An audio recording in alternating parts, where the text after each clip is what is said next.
Hydro field cuts through my neighborhood.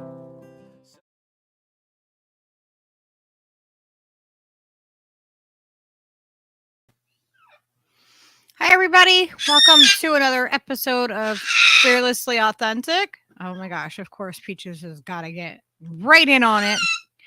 Peaches, stop. Yeah, stop. So, I have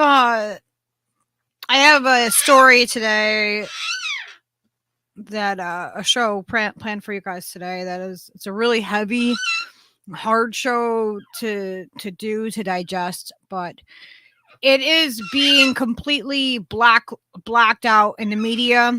There's no coverage of it in mainstream.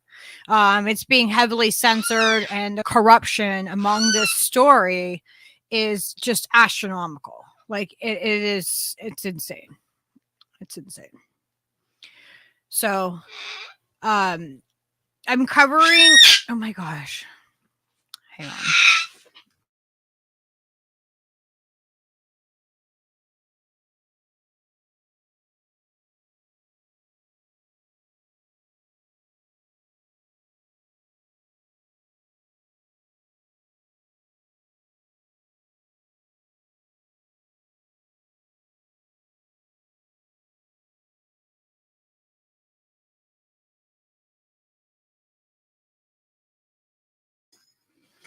Sorry about that. I had to get Peaches some new water to hopefully it will chill him out a little bit. So this is there's a big case that's happening right now. It's happening in Utah, and it's a pig rescue trial that's happening. And it's by advocates. It's actually the actual incident happened in 2017, and it's DXE is the advocacy group that has been doing work on this case. So it's about Smithfield Food and the right to rescue. And Smithfield Food is one of the biggest.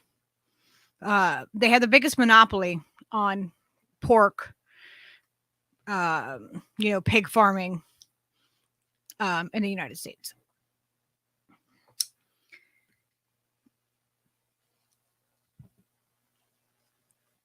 Let me see. I'm going to pull up some information here. I have some videos along with other evidence to support what's going on here, and I'm going to break down the case. I'm going to kind of go in like a little bit of a timeline to kind of set it up for you guys, so you know what the public perception of this is and what's happening behind the scenes. So the first video that I have is actually from Smithfield Food. We are Smithfield Foods. Oops. It's from Smithfield Foods themselves. This is what their public propaganda arm. This is what this is what they advertise themselves as. And then I'm going to show you the other side of them. Now, let me add this in here. Oh, they changed the StreamYard. Yeah.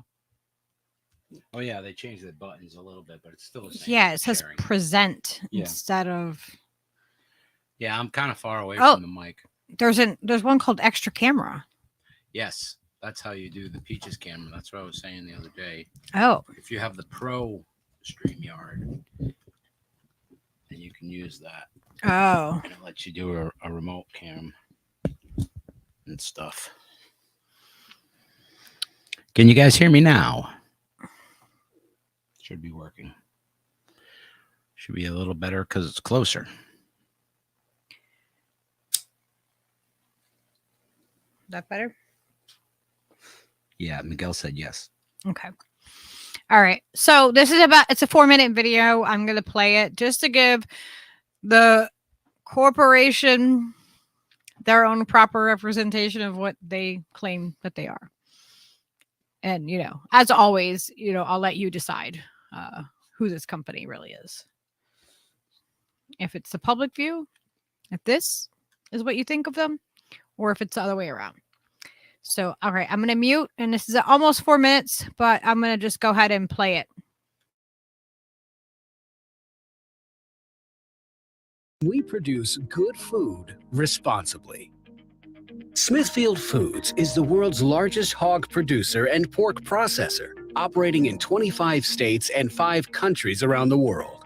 In the U.S., we are the leader in a wide range of fresh pork and packaged meats categories with popular brands including Smithfield, Eckrich, Nathan's Famous, Farmland, Armour, John Morrell, Cook's, Kretschmar, Gwaltney, Curly's, Margarita, Corondo, and Healthy Ones.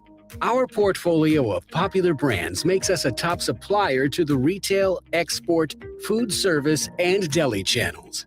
Since our beginning as a small-town meat packing company, progress and innovation have been central themes in the Smithfield Foods story. We believe there's a right way to do business, and that achieving success in social and environmental responsibility is every bit as important as achieving success financially. In providing delicious and nutritious meat products for millions of people around the world, we are also an industry leader in sustainability efforts.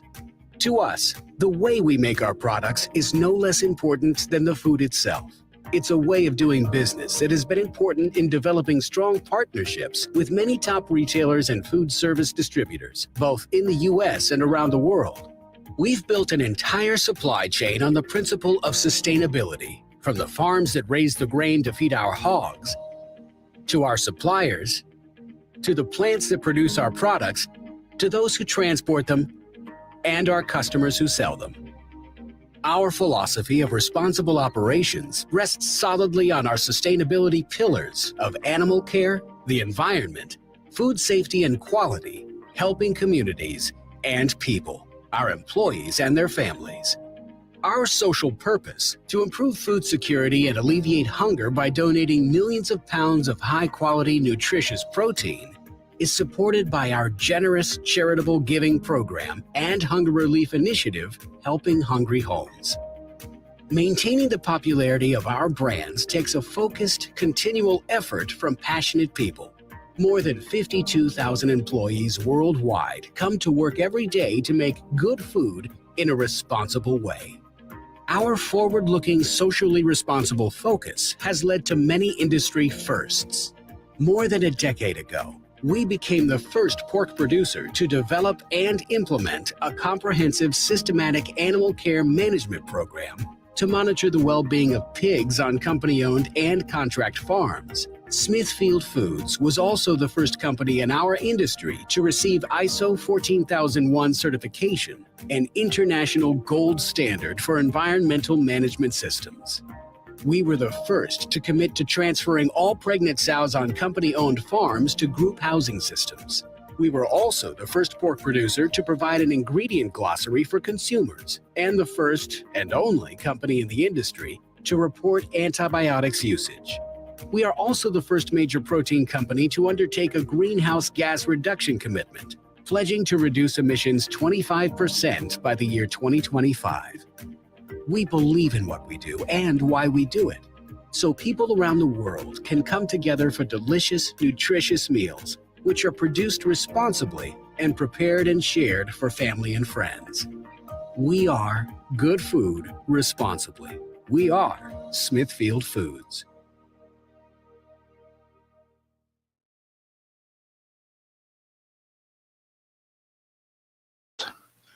That was hard. Yeah. Oh, they spent so much money. They had such a big budget for that. They did. Oh, Now, just, makes me feel like I ate a bunch of uncooked bacon or something. Gross. So that's their very public, that's their very public view on, on what they think the company is. And that's, that's how they want you to see them.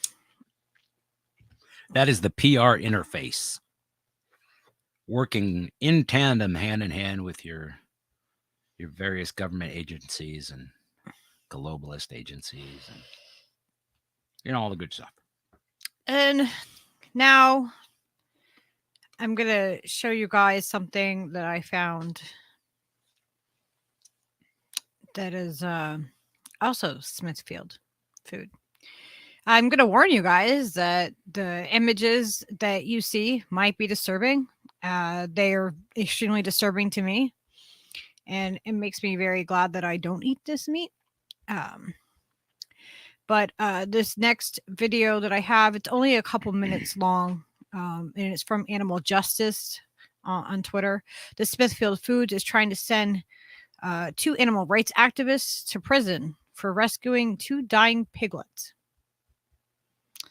And this is about what's happening. And then I have video of the activists also. Oh, whoops. No, I need to make that bigger. Oh, no, I need to, no. It was the wrong thing. Let me add it to the stream.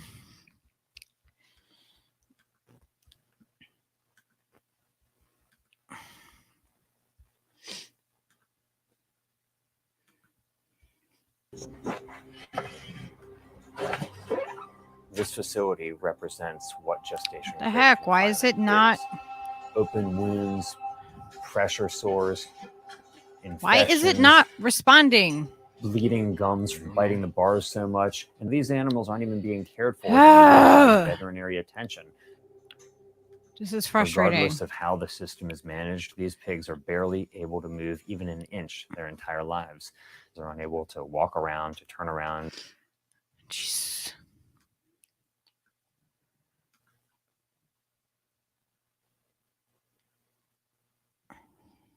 The mouse came undone, that's why. All right. Is this gonna do what I'm clicking on it to do? I hope so. I don't know. It might be a little laggy. There Might it have is. a little lag there. Oh, No, I found it. okay.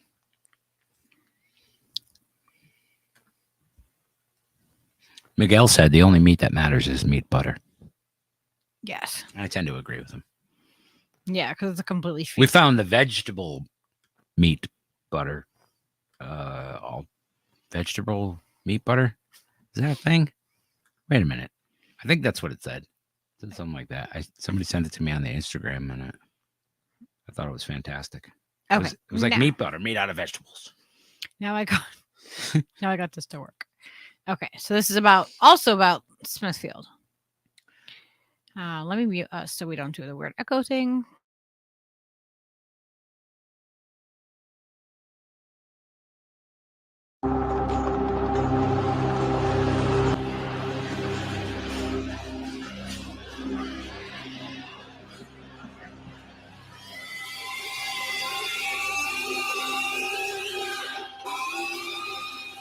What we found are extraordinarily inhumane conditions at Smithfield Foods, the largest pork producer in the entire world.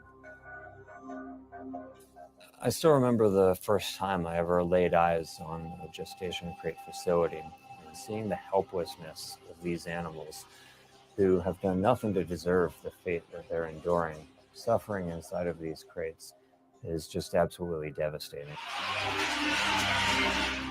The Humane Society of the United States has investigated one of Smithfield's breeding operations.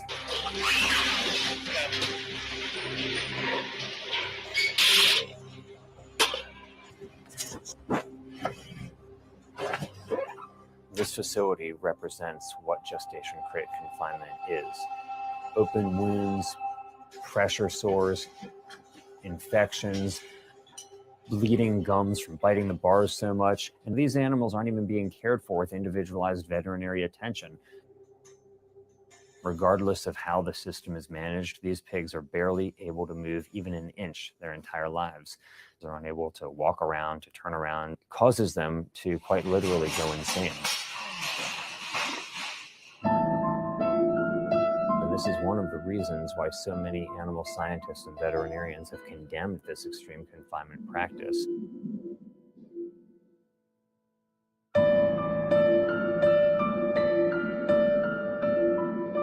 Smithfield, about, I would say 2 weeks ago, 3 weeks ago, made an announcement that we had made a decision to phase out the use of sow gestation crates in all of our company-owned farms over a 10-year period.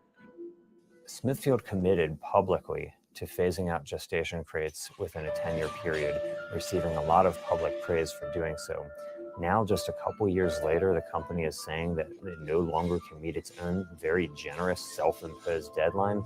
That's completely unacceptable.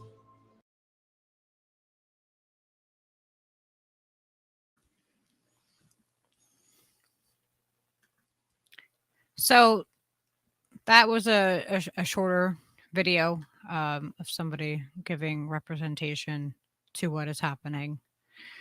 And this isn't all just about, animal, the animals being tortured. That's not the only thing I'm covering here.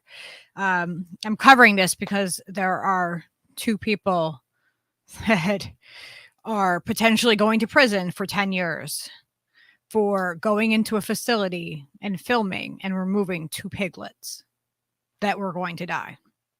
That they were going to throw away anyway. They were going to throw away in a dump. They were going to throw away in a dumpster. That's what they do with them. It's horrendous. It's so gross. And to say that, you imagine it'd be worse somewhere else. No fucking way, dude. It's absolutely the same fucking gross level. It's bad disgusting. Here. Like to be what about it? No, that doesn't. How could it be worse, man? It's already really fucked up. Anything worse is just fucking icing, man. It's just gross on its face.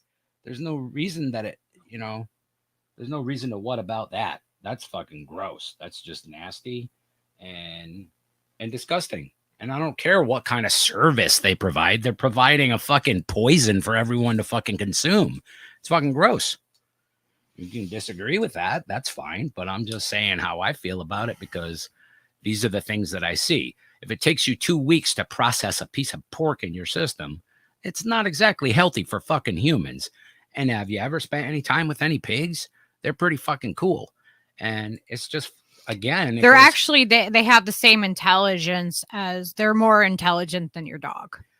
The thing about that is that they are intelligent, sentient beings. They don't deserve to be treated this way on any country and any part of the world. Yeah. No matter what. My point is the basic flaw with humanity is the lack of respect for life in the first place.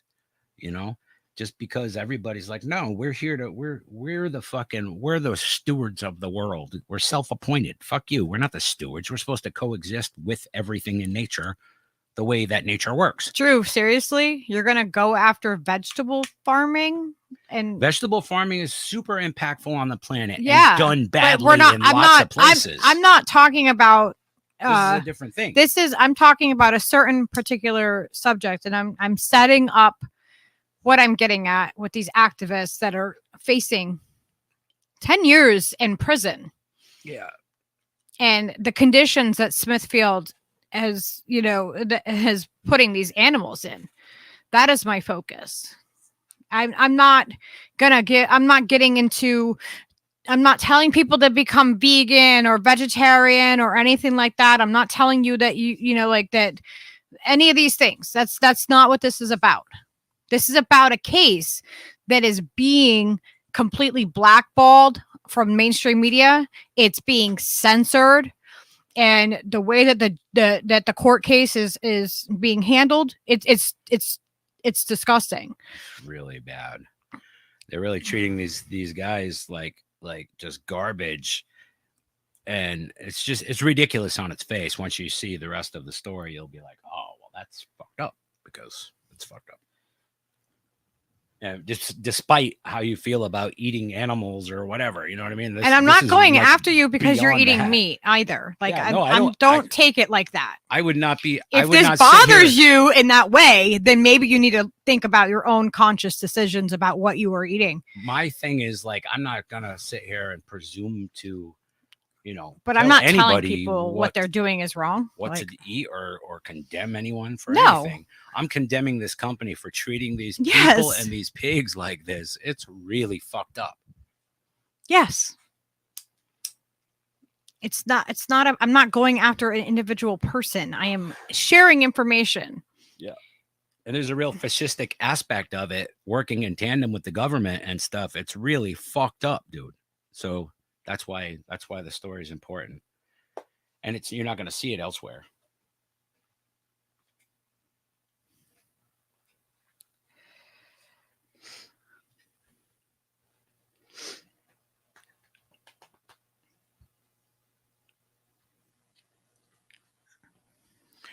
I'm not trying to tell It's anybody not about any individual they one should or person here. shouldn't It's do. about a corporation that's doing things that are wrong. Yeah. That's what this is about. It's about animal injustice. It's about what's happening. That's what this is about.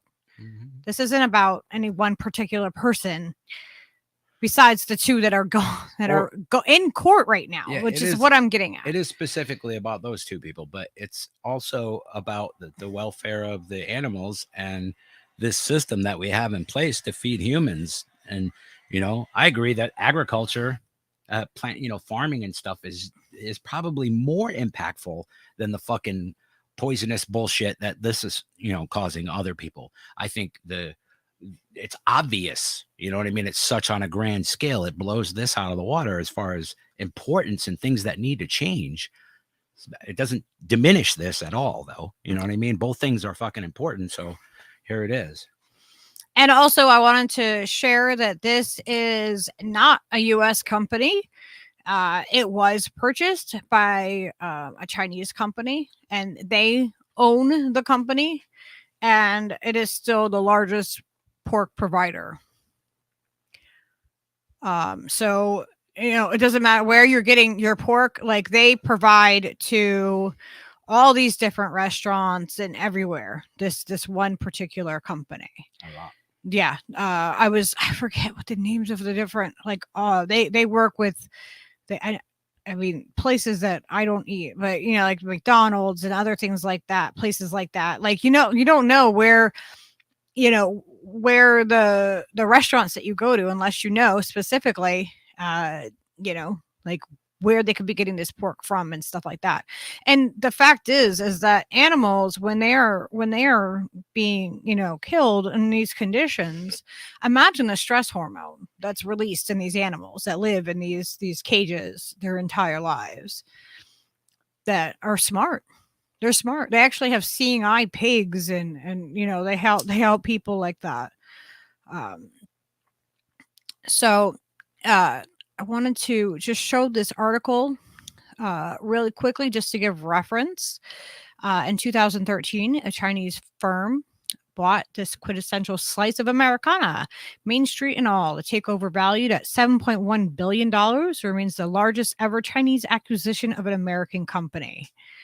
So this is not this the way that this is, that this is framed. It sounds like it's a U.S. company, but it's not. It's a Chinese company that's now since 2013 that's being run in the United States. It's the biggest pork producer.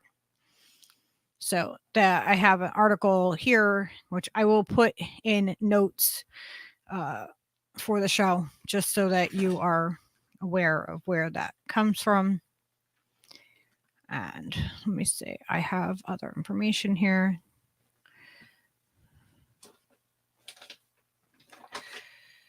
Do-do-do.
Sorry, I'm trying to find the right video that I have lined up, but where is it? This one? No. So do the animals, though. Huh? Is it, We're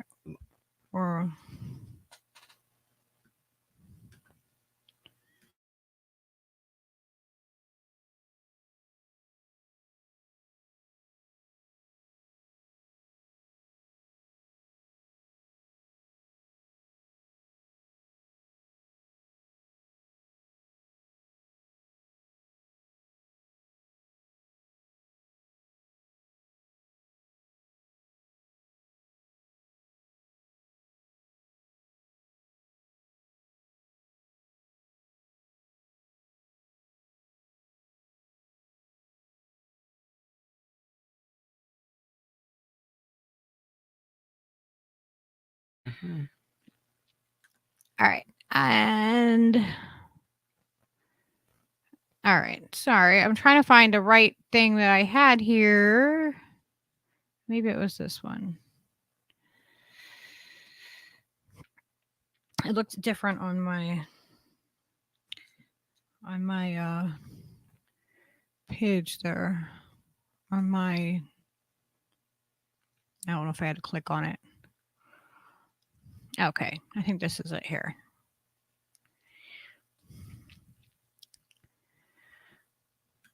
So this is actual video that the gentleman that went in, this is their video that they took. And the reason I'm showing it is not to disgust anybody, but this video is being suppressed in court. So this is from 2017. They went into this, they broke into the Smithfield in Utah, into their facility, and they describe it and everything like that, and they use a 360 camera. So I'm going to try to see if I can move the camera around as we go. This video evidence, this is, you know, like the feds have gotten involved, and they're going after these two activists, Wayne and Paul. And they are one of them is the founder or one of the co-founders of DXE activism. And in the court, the judge is completely not allowing this video. And it's the evidence of exactly what they did when they went in there. And the judge is refusing to allow this. So I'm going to show you guys this.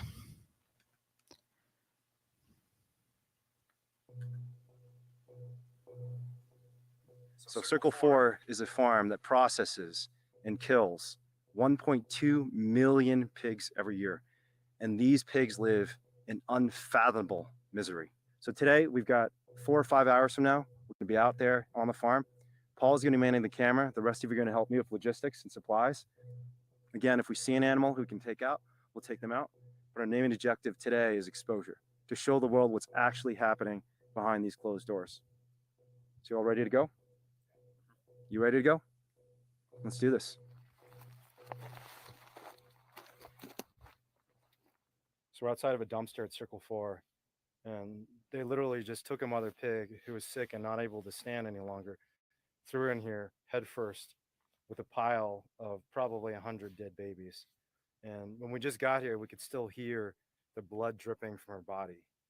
And, you know, she probably died from blunt force trauma to the head. She's covered with all sorts of disgusting feces, blood, rotten corpses. And again, this is what happens at every single pig farm in the world, because they treat these animals as if they're just things, but they're not things. They're living creatures, and they deserve better than this. All right, folks, we're about to head into Circle 4. This is the heart of evil. You can already hear the screams of the mother pigs inside. They're cramped, they're suffering, and we're going to try and expose what's actually happening inside. You guys ready to go? Mm-hmm. Let's get our lights on.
I told them if we get any communication, that means we need to leave.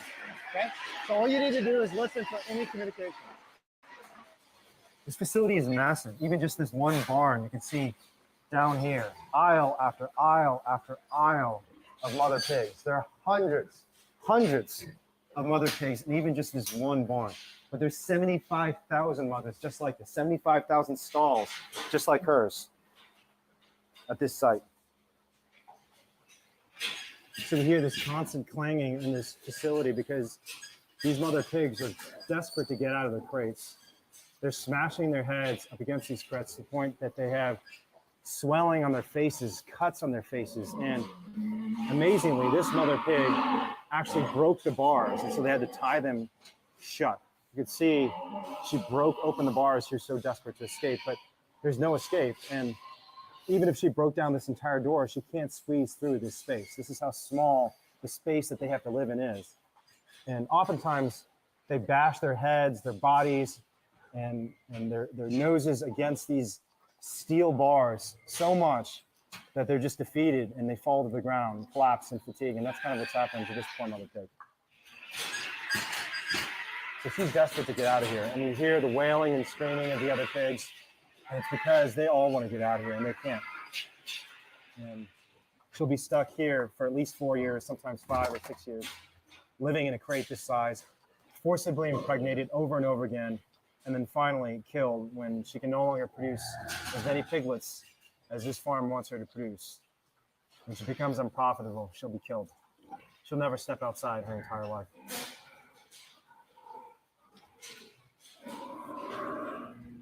So this is a farrowing crate. This mother pig was taken from a gestation crate facility to here to give birth. She's going to be with her kids for 3 weeks, and then they're all going to be taken away from her and soon sent off to slaughter. And as you can see here, there's a mess of dead piglets everywhere. Some of these piglets are stillborn. That piglet was probably crushed to death or starved to death, and the most common forms of death in farrowing facilities are blunt force trauma from being crushed by confinement and starvation. As you can see, the piglets are constantly fighting for access to nipples, and if they don't get enough food, they fall behind, they starve to death, and they die. So mothers obviously suffer immensely too because they have to give birth over and over again, and you can see all the blood and pus and infection, and all this is going into our babies, all of this is going into our food system. This violence and suffering is going into every bite of bacon that's served at a restaurant near you.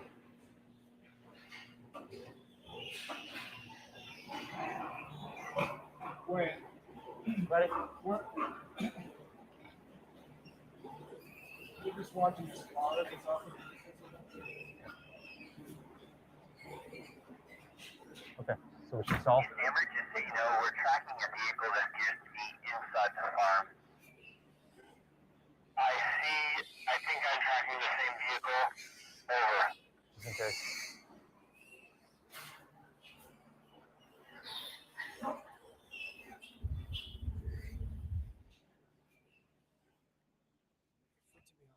They turned left towards us. Towards us? Okay, let's go. Let's go. Come on.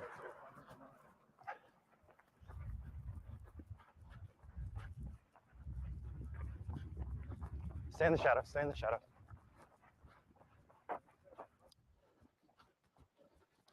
Sam, our car appeared to turn in our direction. We are still watching, but we did leave to be safe. We will let you know if it continues to come. You should be prepared to leave. Over. Over. I see car pretty far down, but I would stick to the shadows. Over. Confirmed. Over. Let's start walking back. I already know one piglet we're going to rescue. We're just going to move straight to the rescue. So we've seen piles of dead piglets, piglets who've starved to death, who've been crushed to death. And we have a little one here whose face is covered with blood. She's half the size of the other piglets. She's going to die unless we get her out. Her mother's nipples have been cut and are so overused that they're bleeding, and you can't even get milk out of them. Her children are literally drinking blood to survive. And this little piglet in the corner here, whose face is covered in blood and she's down on the ground, she's not going to make it. So we're going to take her out. We're going to give her the medical care she deserves, and then we're going to take her to sanctuary, and hopefully she survives.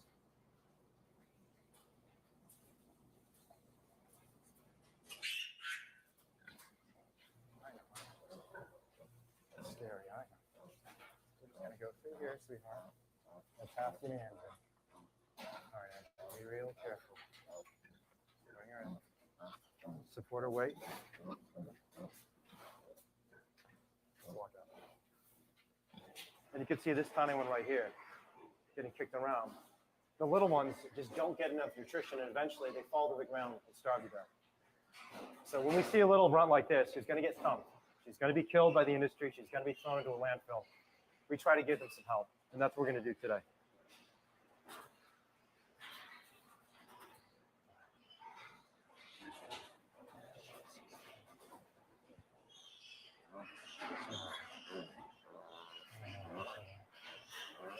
It's all right. It's all right. So we're going to take her to a sanctuary where she's going to have a good life. And she'll no longer have to fight every single moment of her life for food, for water, and for survival. Guys ready to go?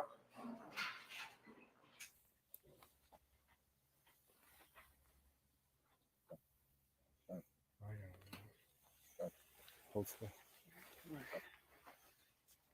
Okay, take her to the car.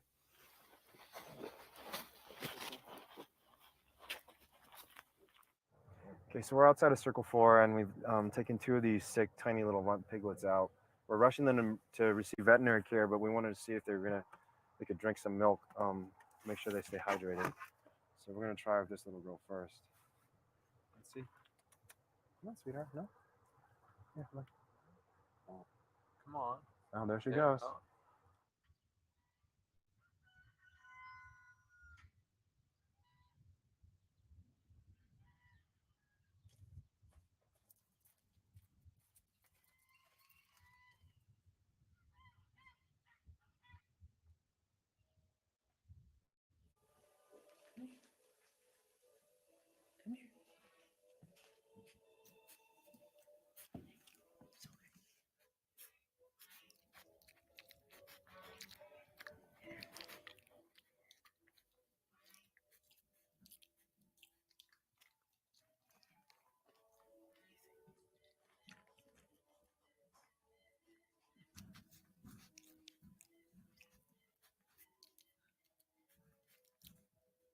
When you're in a movement where you're dealing with so much suffering and violence, it's so important to have that beautiful, positive vision. We need movements that inspire us to be our best selves, that don't just allow us to wallow in our depression, because there are a lot of things to be depressed about, but inspire us to change the world for the better. And this is why when we do our investigations, we always rescue at least one animal, and often many more than one animal, because we know that positive vision, that hopeful story of an animal who goes through redemption, goes through recovery, and is able to stand again and lives a happy life on a sanctuary is so important. If you don't have that positive vision, we're all going to burn out very quickly. We have to see that, hey, we're doing this not just because of what we hate, but because of what we love, because we believe there's something so beautiful, so great, so inspiring. God, what else would I do with my life than fight for this? I want this. I need this. I care about this. I believe in this. And the more people who see that positive vision, the more people are going to draw into the movement. So if you are moved by what you saw today, please share this story.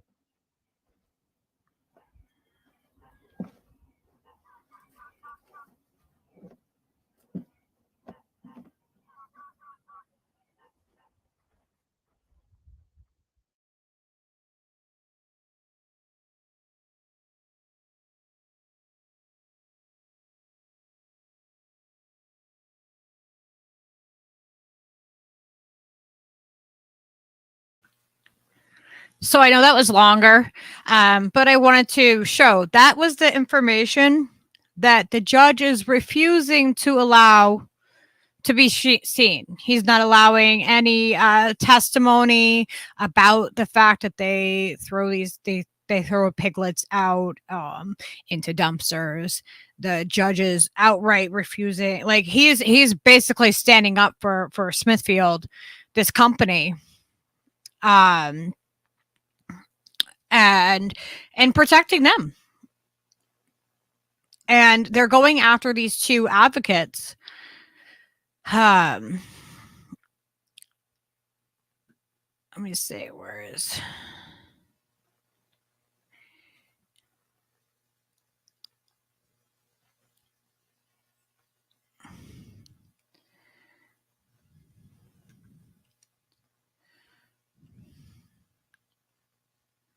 Here they are. I share.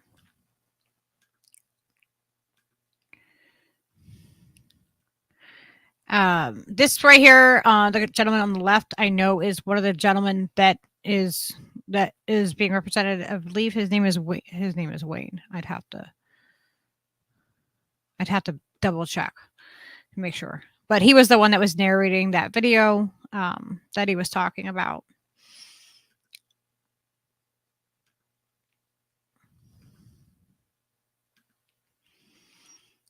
Yeah, I think that's what we're supposed to do, Lady Alex, is give our opinions about things and things we feel strongly about and express them.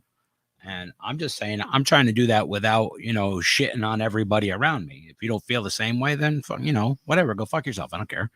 You know what I mean? It's like, I'm still going to say what I'm going to say.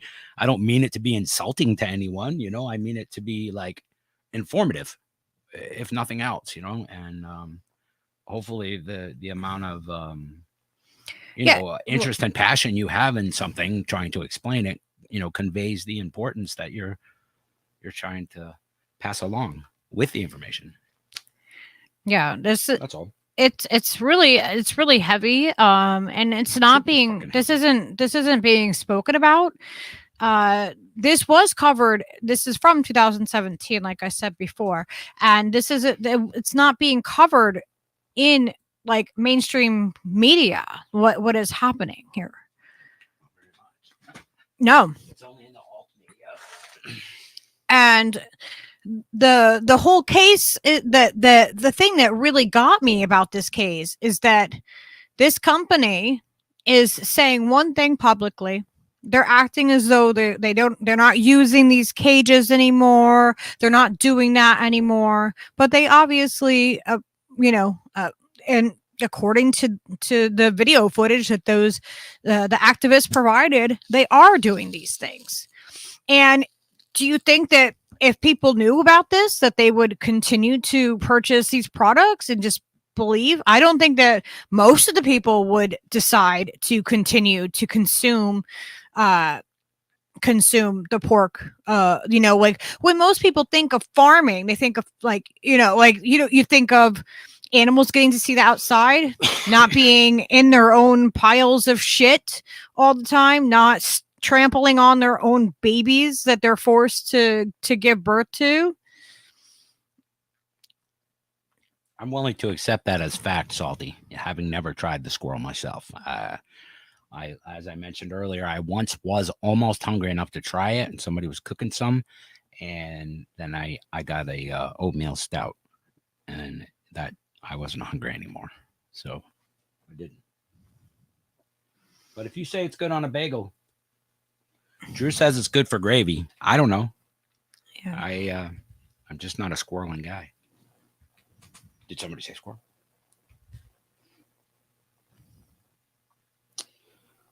I believe this is not. Yeah, I've been homeless in the woods too, Drew. I know what you mean. And I have too. I was at 16 years old. I was homeless in the woods, and we hunted for our food. I'm not again, like.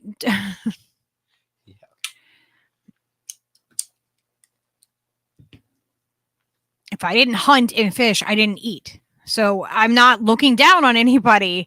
Please don't assume that.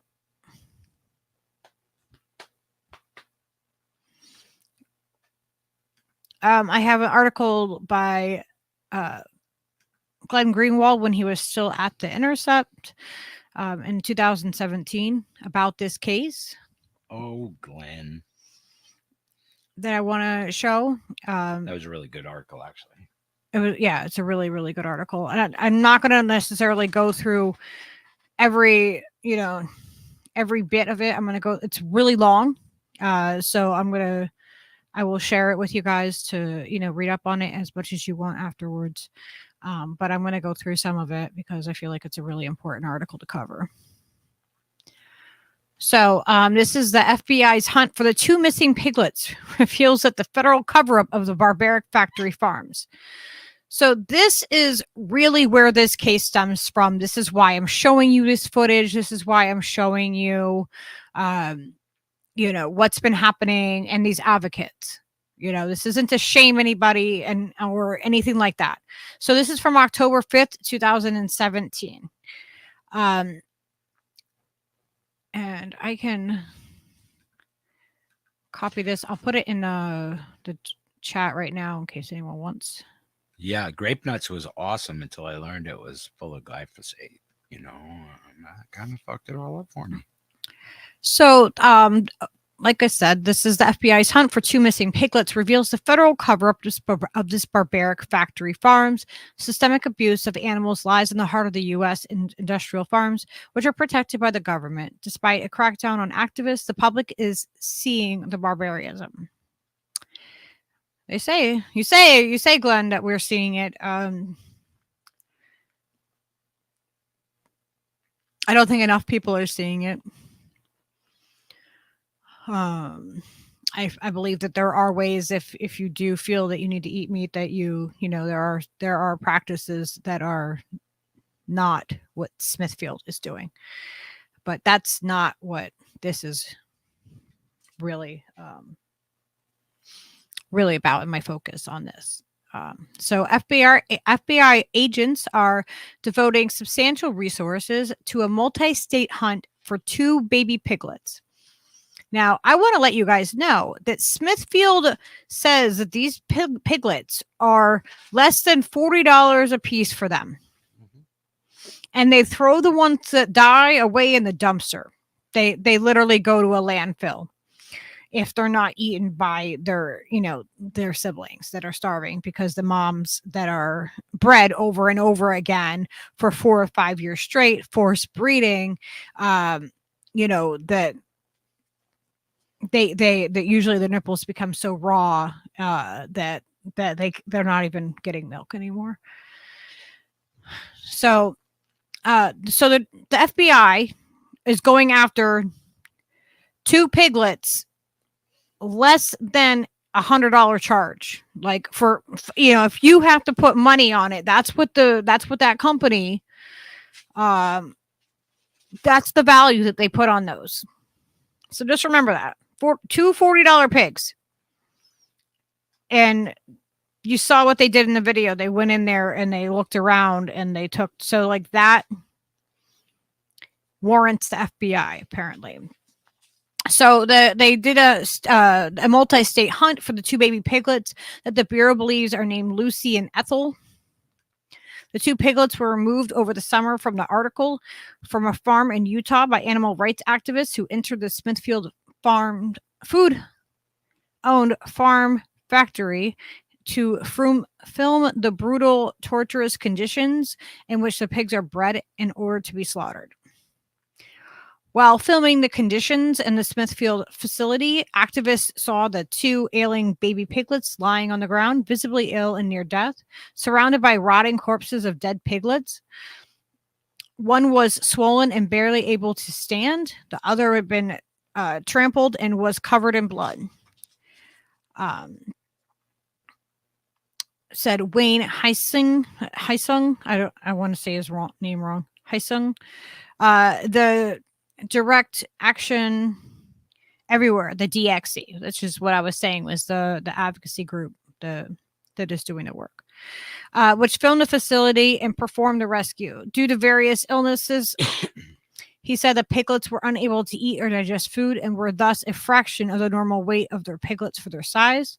Rather than leave the 2 piglets in a circle for farms to wait for imminent and painful death, the DXE activists decided to rescue them. They carried them out of the pens where they have been suffering and took them to an animal sanctuary to be treated and nursed back to health. Mm-hmm. So here's like, a little... I mean, I don't think this is what people think of when they think of like, factory farms, that they're on these metal grates and they never get to see the light of day. They don't ever get to see sunlight. And this photograph, they give credit for a DXE photograph depicting the piglets huddled up next to their mothers at Smithfield-owned Circle 4 farm in Utah. This single Smithfield food farm breeds and then slaughters more than 1 million pigs each year. One of the odd aspects of animal mistreatment in the U.S. Is that species regarded as more intelligent and emotionally complex. Okay, so one of the odd aspects of animal mistreatment in the U.S. is that the species regarded as more intelligent and emotionally complex. Dogs, dolphins, cats, primates generally receive more public concern and more legal protection. Yet pigs, among the planet's most intelligent, social, and emotionally complicated species, capable of great joy, play, love, connection, suffering, and pain, at least on par with dogs, receive almost no protections and are subject to savage systemic abuse by U.S. factory farms. At Smithfield, like most pig farms, the abuse and torture primarily comes from the rogue employees violating company procedure. Primarily not. Oh my God. At Smithfield, like most industrial pig farms, abuse and torture primarily comes not from rogue employees violating company procedures. Instead, the cruelty is inherent in the procedures themselves, one of the most horrendous industry-wide practices that DXE activists encountered in abundance at Cirque 4, gestational crating. Where that technique is used, pigs are placed in a crate made of iron bars that is the exact length and width of their bodies, so they can do nothing for their entire lives but stand on a concrete floor, never turn around, never see the outdoors, never see their tails, never move more than an inch. That is the condition in which the activists found the rotting piglet corpses and the 2 ailing piglets they rescued. Oh, I'm sorry. Those are horrendous images. It's not easy to cover this, and I understand it's not one of those like topics that everyone's like, oh, let me jump on that. Everyone's gonna be so interested. But what is happening in the corruption of this and the blacklisting of the fact that the media is not covering this at all. People should know. People need to know these things. So female pigs give birth in this condition. They are put into so-called farrowing crates where they give birth. Their piglets run underneath them to suckle and often trampled to death. The sows are bred repeatedly this way until their fertility declines, at which point they are slaughtered and turned into meat. The pigs are so desperate to get out of their crates that they often spend weeks trying to bite through the iron bars until their gums gush blood, bash their head against the walls, and suffer a disease for which their organs end up mangled in the wrong places from the sheer physical trauma of trying to escape from a tiny space or from an acute anxiety called organ torsion. So cruel is the practice that in 2014, Canada effectively banned its usage, as the European Union had done 2 years earlier. 9 U.S. states, most of which host very few farms, have banned gestational crating. In 2014, New Jersey Governor Chris Christie, with his eye on the GOP primary in farm-friendly Iowa, vetoed a bill that would have made his the 10th state. But in the U.S., states where factory farms actually thrive, these devices continue to be widely used, which means the vast majority of pigs in the U.S. are subject to them. The suffering, the pain, the death that these crates routinely cause were in ample evidence at Smithfield Foods, as accounts, photos, and videos from DXE demonstrate. So the FBI raids animal sanctuaries. So why would the FBI be so interested in 2 piglets when they're throwing away thousands into dumpsters that are ending up in landfills? Why is the FBI going after just 2 of them? It's pretty stupid. Yeah, we must call the FBI. 2 piglets are missing, and these guys took a bunch of film of the disgusting way that we do things, and now people are going to know. So our stock's going to go down. So we have to call the FBI and the DOJ. This isn't an American company. It's not American. Smithfield isn't on the stock market. Okay. Not as of What year did I say that was? Well, that's why, isn't it? Because it's good for our government to, Well, a lot of handle times that what's shit. happening also with animals is that the meat is like it's being slaughtered here. It's being sent overseas and then being sent back over here, and they inject it with dyes and they do all kinds of things to the meat. It's not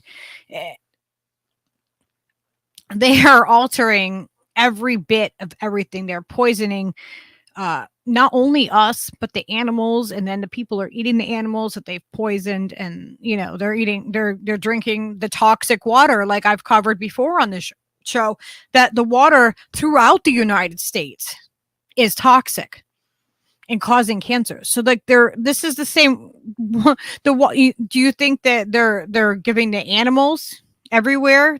They're all getting like purified, perfectly healthy water? No. I don't think so either. No, it's all it's all basically fractions, right? It's Snork said it. It's a game of dissolving how dangerous things are to you.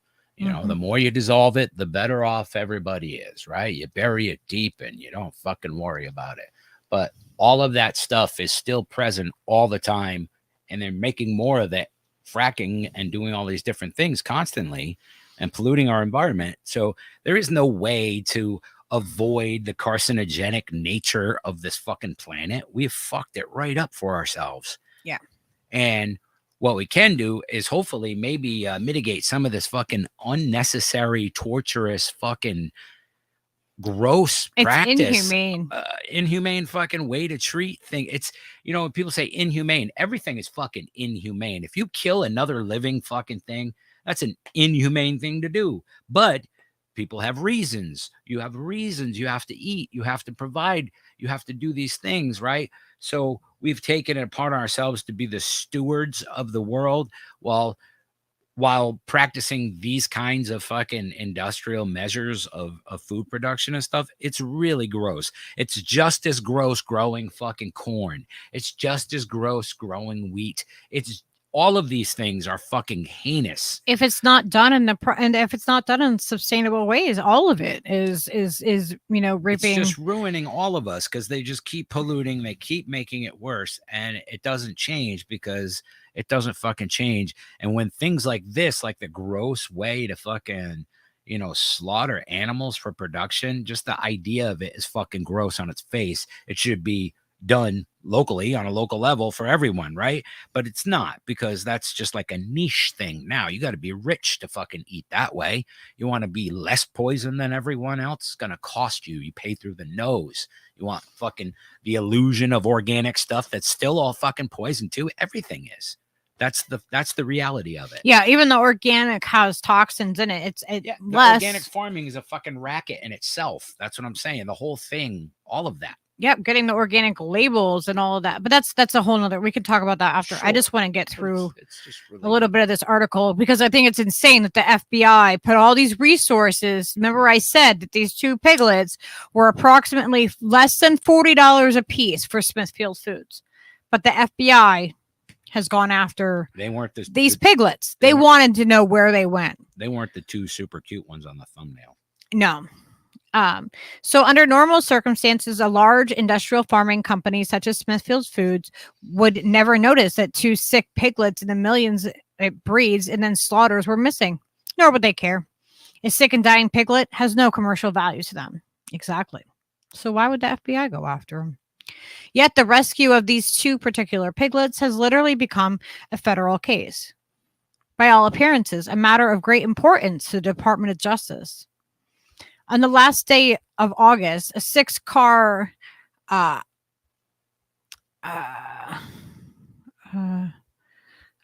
of FBI agents and bulletproof vests armed with search warrants descended on 2 small shelters for abandoned farm animals.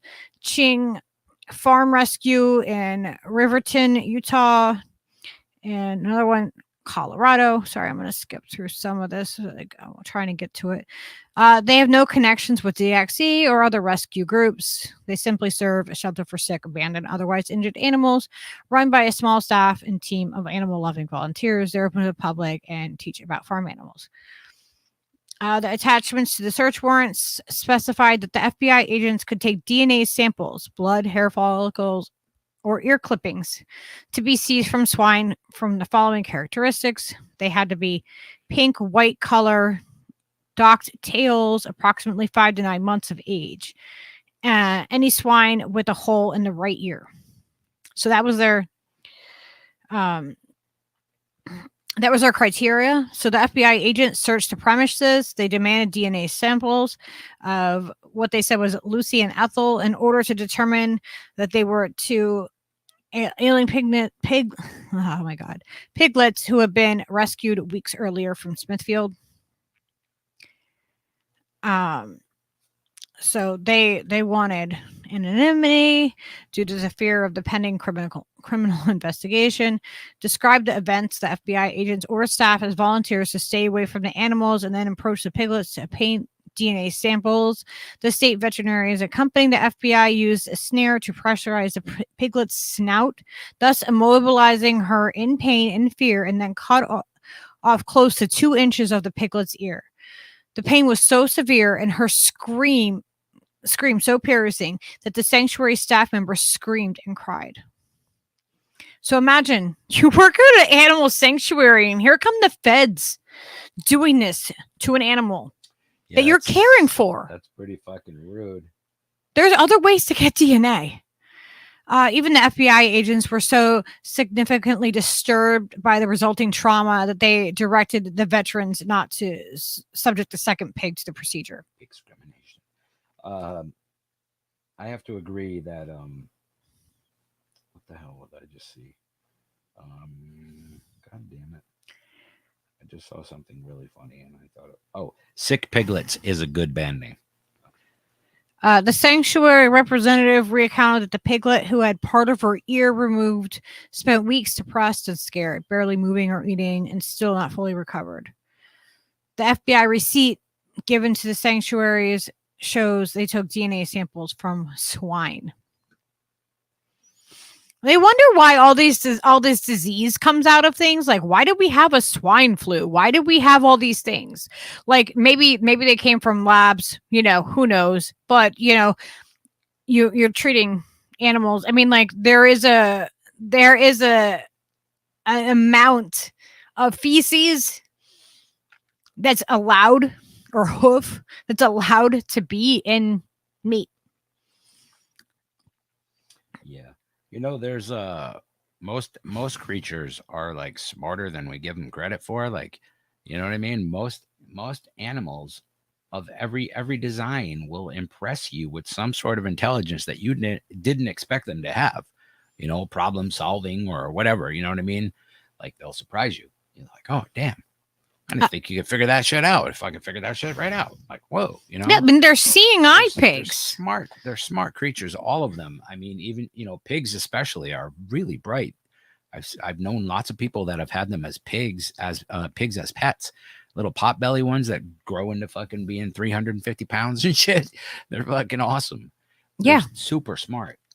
They mind you. You can tell them to go lay down. Tell them, come on, like, let's go. Go jump in the car with you and stuff. Like, I knew people that walked theirs on a leash. Like, they walked them around the neighborhood. Yeah, Dan O'Leary had one, and she could walk around without a leash. Like she would mind Dan. She would heel. She would stay right at his leg, like, you know what I mean? And he would say, okay, and then she would like walk off and do her thing, and he would say, click his fingers or something, or a mouth noise, something like that, and she would just come right away, like the best trained dog you ever saw. I was just like, damn, Rosie is smart as fuck, and they are. So this goes on to say in the article that the FBI agents followed the volunteers back to their homes and in front of their family members and neighbors, that they went on, they pressed them for answers on these things. Like, talk about intimidation tactics over 2 piglets that were going to end up in a dumpster. That's not very nice. Federal agents. So Lucy and Ethel were the names that they said they were looking for. They were actually the names the activists used when publicly discussing the rescue of the two piglets. In their video about the rescue, they called the pair Lily and Lizzie. Lucy and Ethel were code names for them used internally, suggesting that agents were surveilling the activists' communications, either electronically or through informants. So subsequent events confirmed the show of the FBI force was designed to intimidate the sanctuaries, which played no role in the rescue. Weeks after the FBI's execution of the two search warrants, they did an interview with The Intercept. They received a telephone call from the U.S. Department of Agriculture claiming the agency had received a complaint that the sanctuary lacked the legal required licenses for animal shelters and that are open to the public. Mm-hmm. We had never had an FBI visit or a USDA call about licenses, and now suddenly within weeks both happened, what the sanctuary representative said. Weird. Here's one of the babies right there. My gosh. And that's one of the ones that was rescued. Retaliation for exposing cruel treatment. So, that's always what happens, right? Like when somebody exposes something, like, Julian Assange exposed war crimes. And then so he's paying the price of, going up against the war criminals. This is the same thing. It's the same type of tactics. And then now they did cover this, mainstream covered this a little bit in 2017, but they really haven't covered this much. And right now, this court case that's finally 5 years later, these guys are finally in court. It just started, and it's astonishing what the judge is refusing to allow. I have a couple clips that I'll show you guys after. Let me see. This is like a really long detailed article.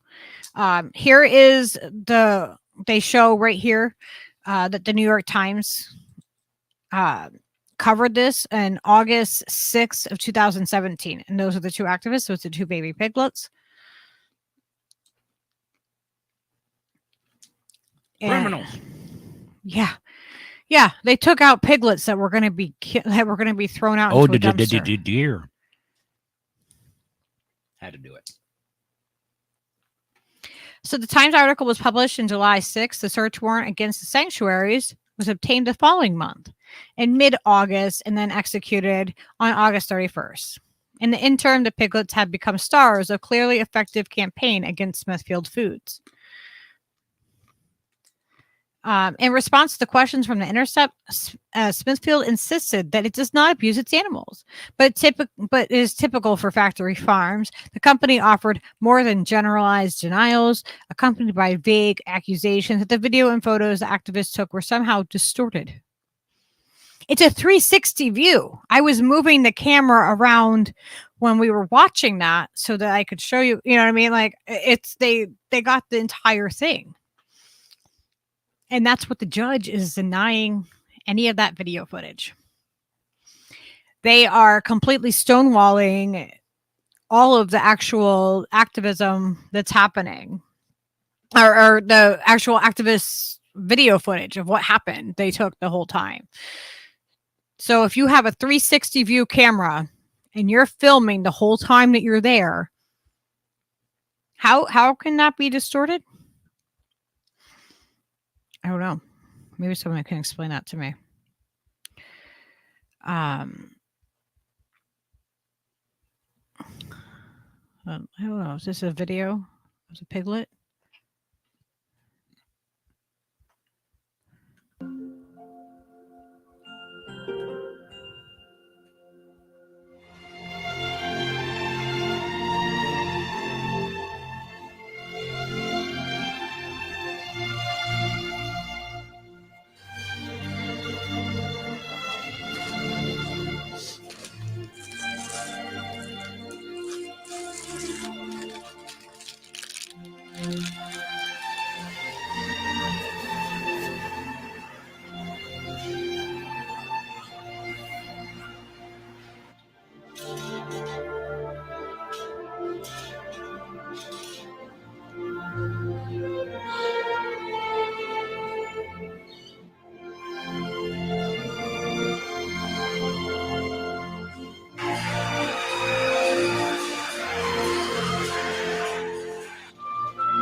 We're leaving now, Mama.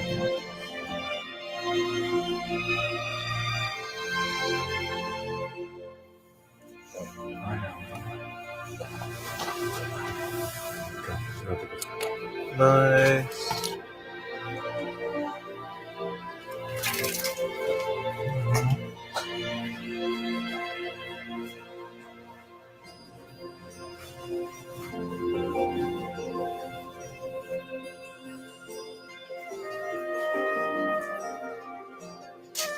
Oh, wow. Look, you're outside for the first time.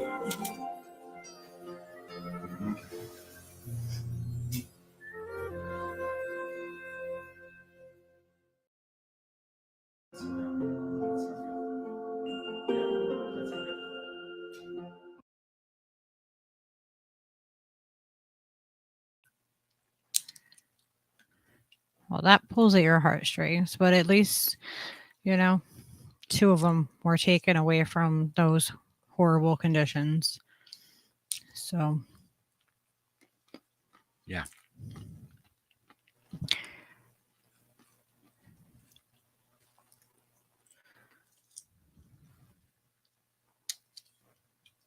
oh, there's little piglets.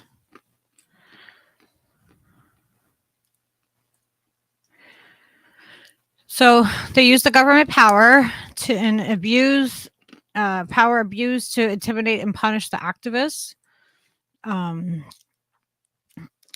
As usual, you know, standard. Yeah, I mean, people standing up for water rights Mhm. and against pipelines. Doesn't matter what it is. No, that doesn't matter. They make an example out of us. They don't want if you go against the status quo of what they want, or you show any kind of injustice or anything like that, you get a target on your back.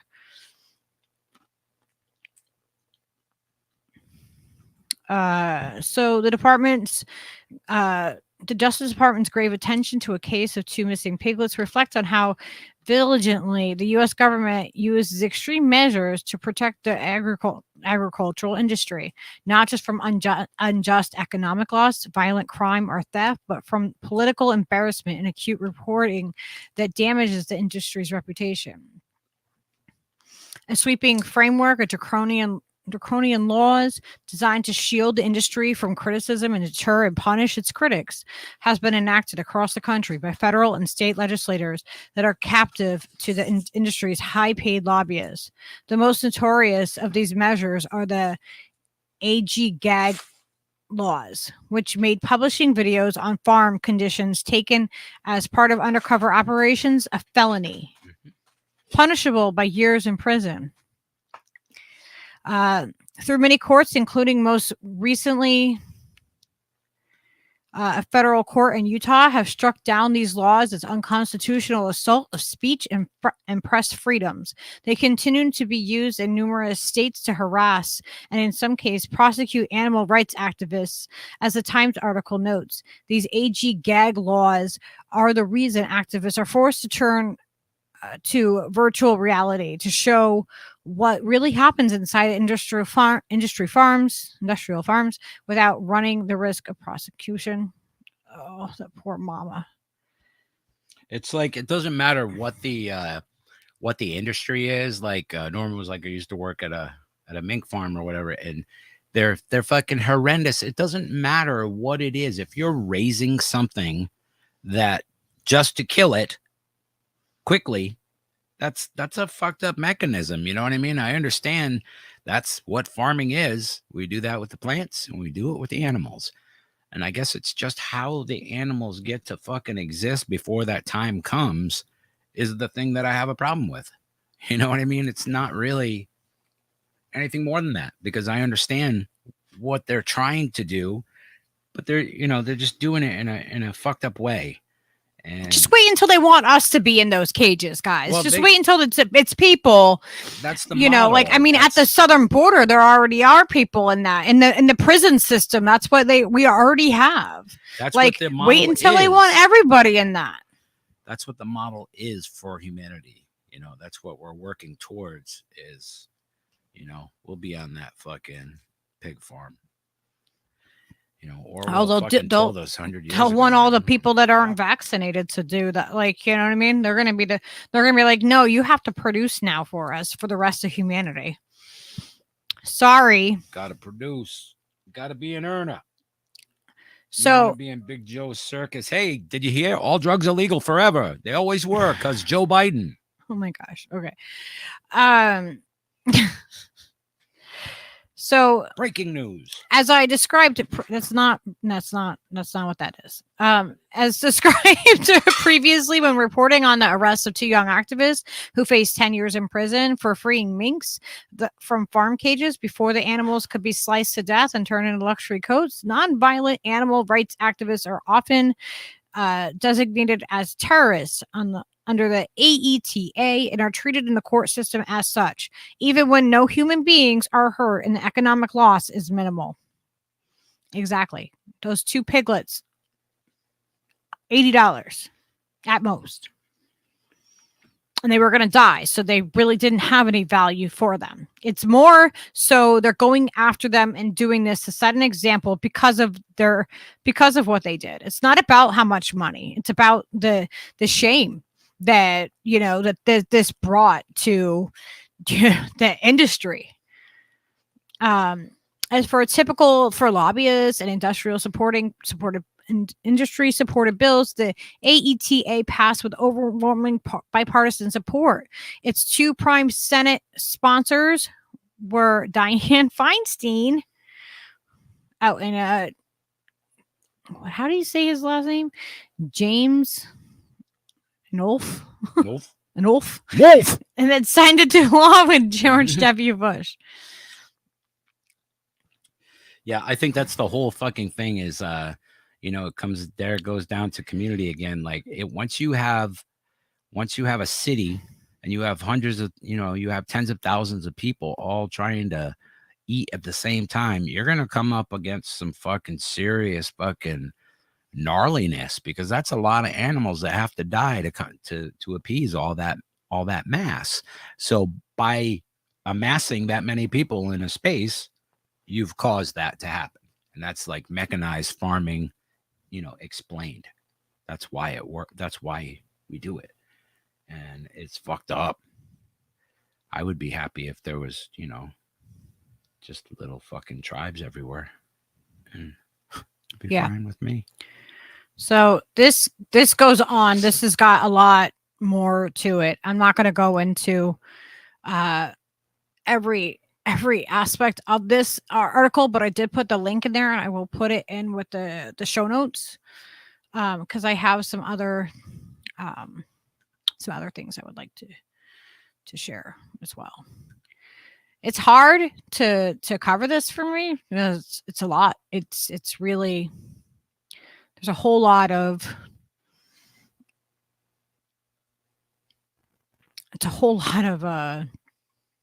heartbreaking for me, at least. For me, it's heartbreaking to see animals in such conditions. And, I'm not saying like we ate meat. Hurry back, Kate. Cool. Yeah, I ate meat forever. For years. Wait, I don't. Oops. I need to add this to the screen first.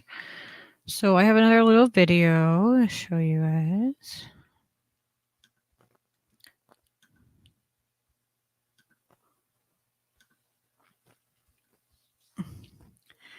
And this is from the renowned philosopher Peter Singer in speaking out today to defend the right to rescue.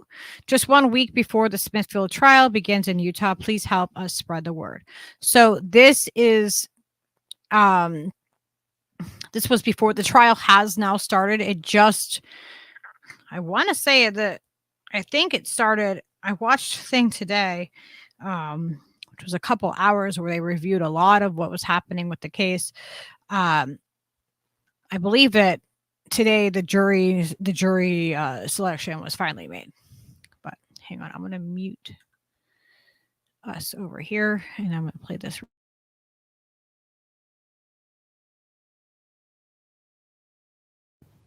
Hi, I'm Peter Singer. I'm professor of bioethics at Princeton University, and I'm concerned about the fact that Wayne Xiong is facing prison for rescuing 2 sick and dying piglets from one of the nation's largest pig farms run by Smithfield. People who do this, try to stop this cruelty, should be applauded, not convicted of crimes. And what's particularly absurd is that the court has ruled that the footage of the conditions of the pigs is too horrific for the jury to see. It's so horrific, and yet the court is protecting the pig farms that do that, instead of allowing the jury to see the truth about how pig meat is produced. Thanks for listening, and I hope you'll join me in supporting Wayne Xiong.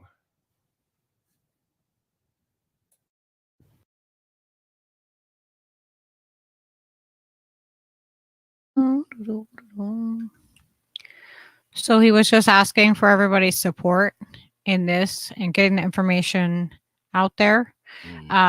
This is it's hashtag Smithfield trial that's going around, and it's right to rescue. So when you think of right to rescue, the way that I see it is, if there was an animal in a hot car, you know, that the windows were up, you have the right, usually, you know, it's protected, you have the right to rescue that animal that is in danger, that could be harmed, or a child, you know what I mean? Like, you have the right to do these types of things. So that's how they foresaw what they did, is that they were rescuing an animal.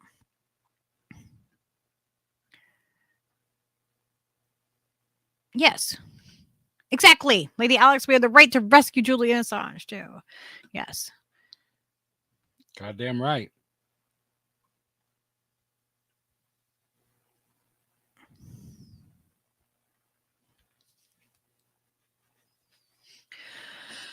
Oh, yeah. So with this case, now I've outlined how Smithfield perceives themselves, how they publicly, you know, they're public out, you know, how they publicly are making themselves out, how they're publicly making themselves out to be. Yeah. How the FBI has gone to their absolute beck and call to go after 2 piglets and gone after sanctuaries. We do not have a piglet here. And now what's happening in the court cases, now that this is starting. So there's a clip. This is from yesterday. And Wayne Hsung, I don't want to say his name wrong, is representing himself apparently in this case, and he is questioning the Smithfield manager in this clip, Richard Topham. You testified that piglets have value at Smithfield. Does this include piglets that end up in the dumpster outside? Now, what's important here is what the judge's reaction is. How do you think the judge is going to react to that?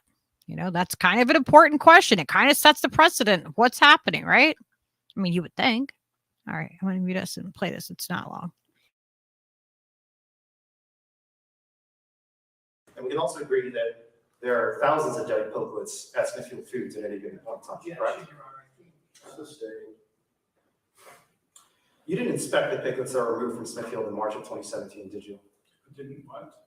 Inspect the piglets removed from Smithfield in March of 2017? No. So you don't know if they have any injuries or disease? And if animals at Smithfield do have injuries or disease, they are often discarded, correct? You make an objection. Sustained.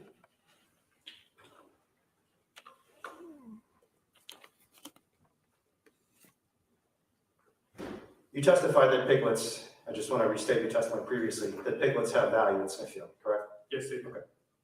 Does this include piglets that end up in a dumpster outside? Again, Your Honor, objection. We've gone over this 3 or 4 times. Sustained.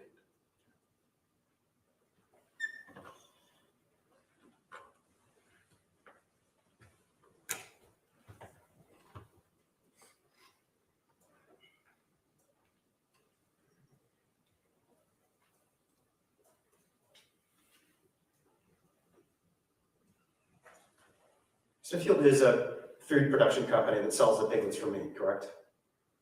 And that's how you obtain value from the pigs.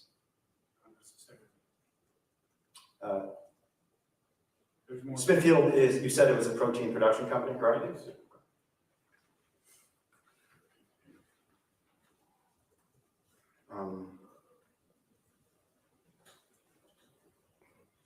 And piglets that are discarded into dumpsters. Presumably these piglets are not sold for meat, I correct? think this is the 5th time I've stood and objected to this question. Your Honor, I'm just trying to establish. It's sustained. I don't want you mentioning that again.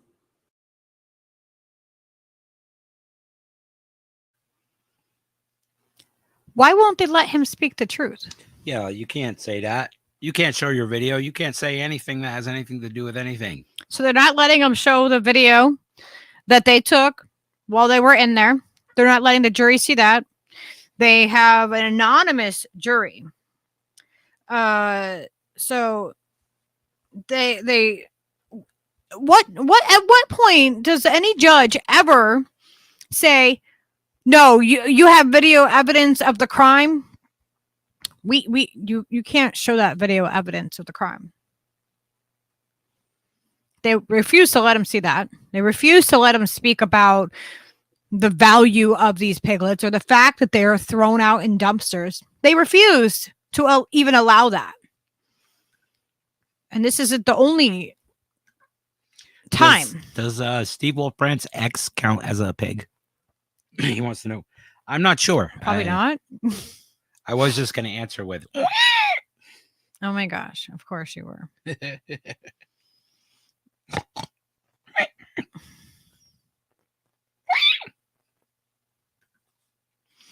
And then I have one more 30-second clip for you guys.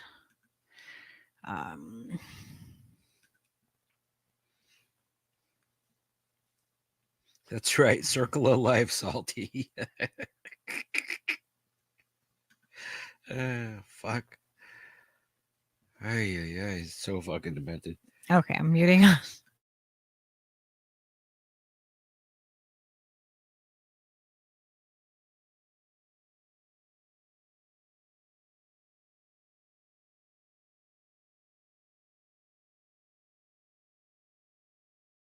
First of all, pigs are mortal beings, correct? They pass away eventually from something, correct? Yes, they do pass away eventually. And Your Honor, I hate to sound like a broken record, but I think we're headed down the same line of questioning that I objected to a few minutes ago. Well, we've heard the answer. Next question. Sometimes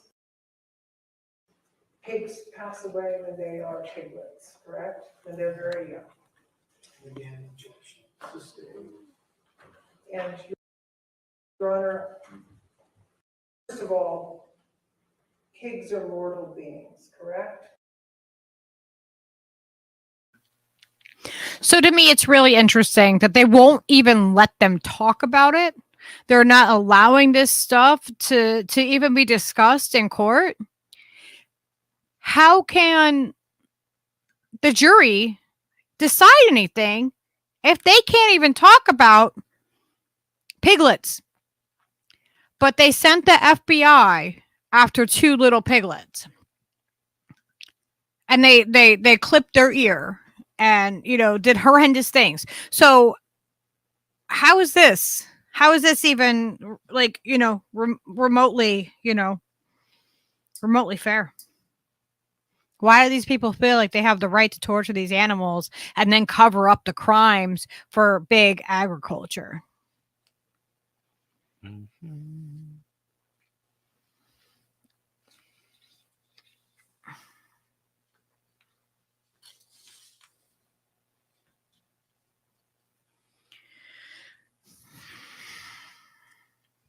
Senior turkey wanker. Whoa.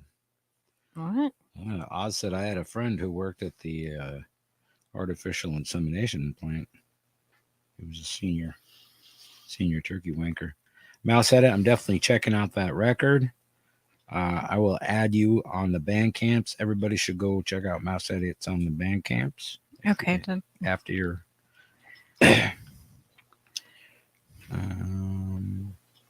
got one of those too. There's a Leave It to Stever on the band camp. All right. So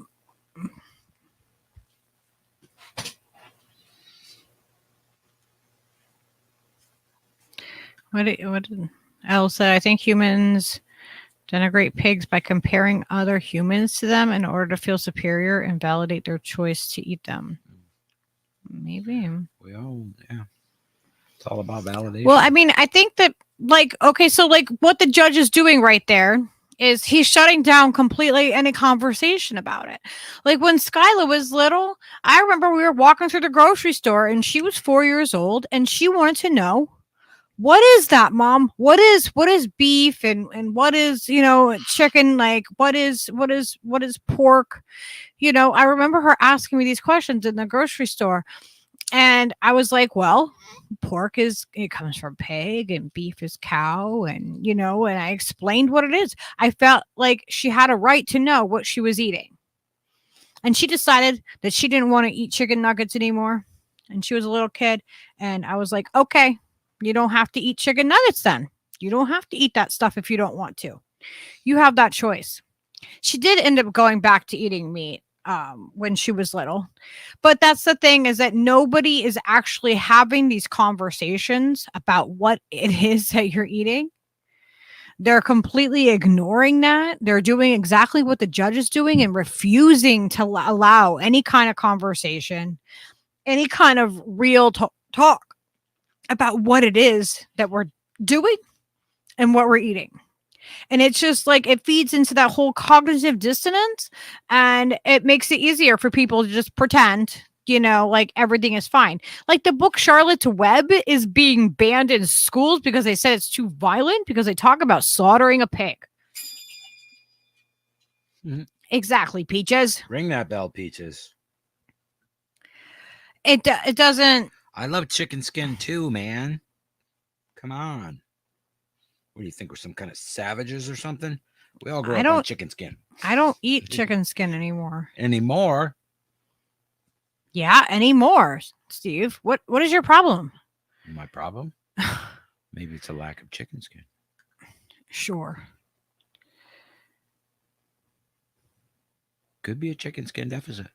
No, actually, chicken skin is really bad for you. Nutritionist was telling me about that today, how the fats in meats and stuff like that is actually bad for you. Some of them, sure. Yeah. Just like the fats from anything. I was just teasing because somebody mentioned chicken skin in the fucking chat. So I was joking about that.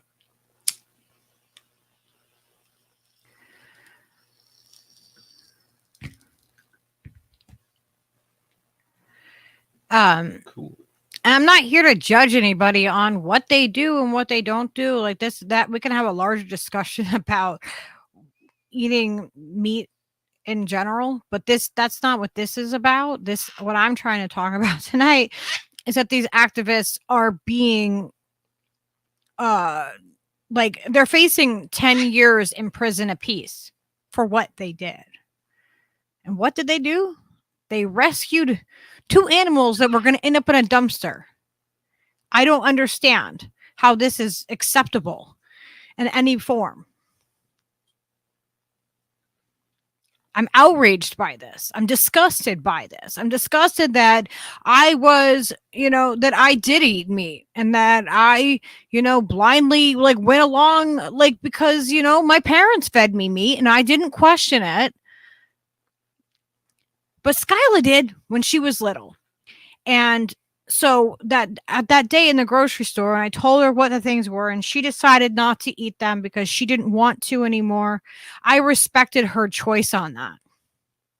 I respected her choice when she decided she did want to eat the meat again. I let that be her choice, though. But you know what happened? Her dad came after me. And wanted to know why I told her that Walmart or whatever store was killing all of the chickens and the cows and this and that. And I'm like, wait a minute here.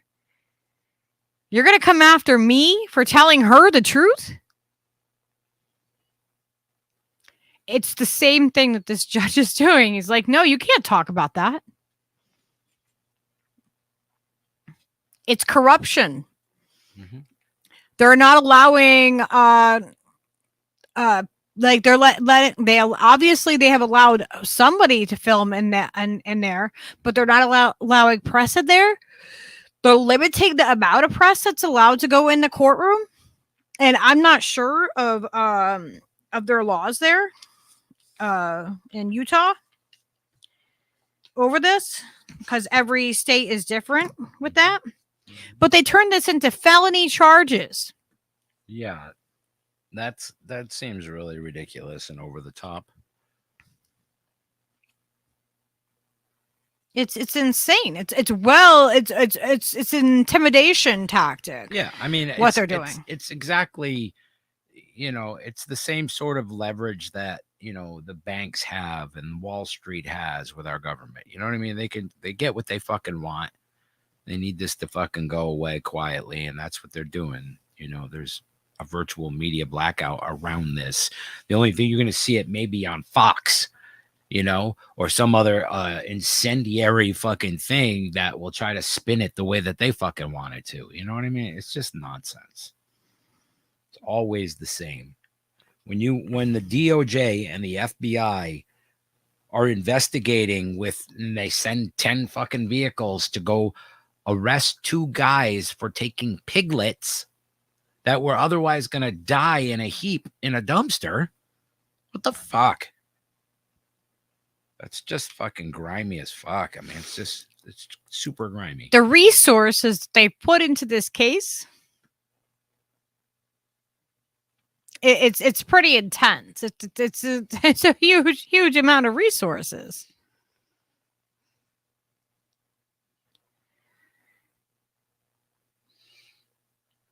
And I have one more article here on this.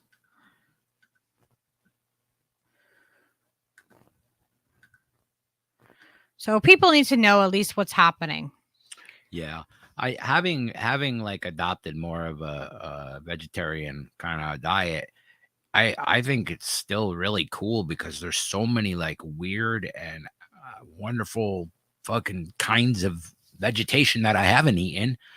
And there's just like all these recipes and stuff that people have developed that taste amazing and shit. And like, how do you don't you get sick of just eating broccoli every day? Like there's so much variety. It's fucking ridiculous.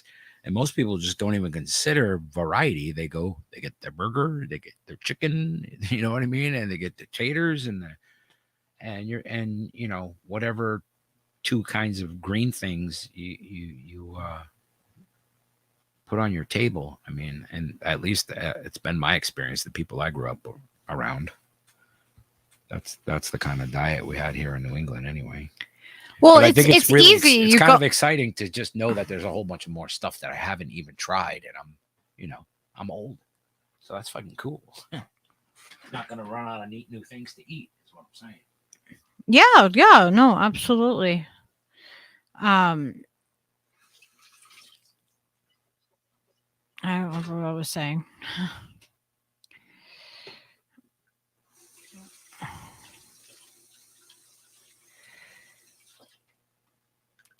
Oh, Jenna.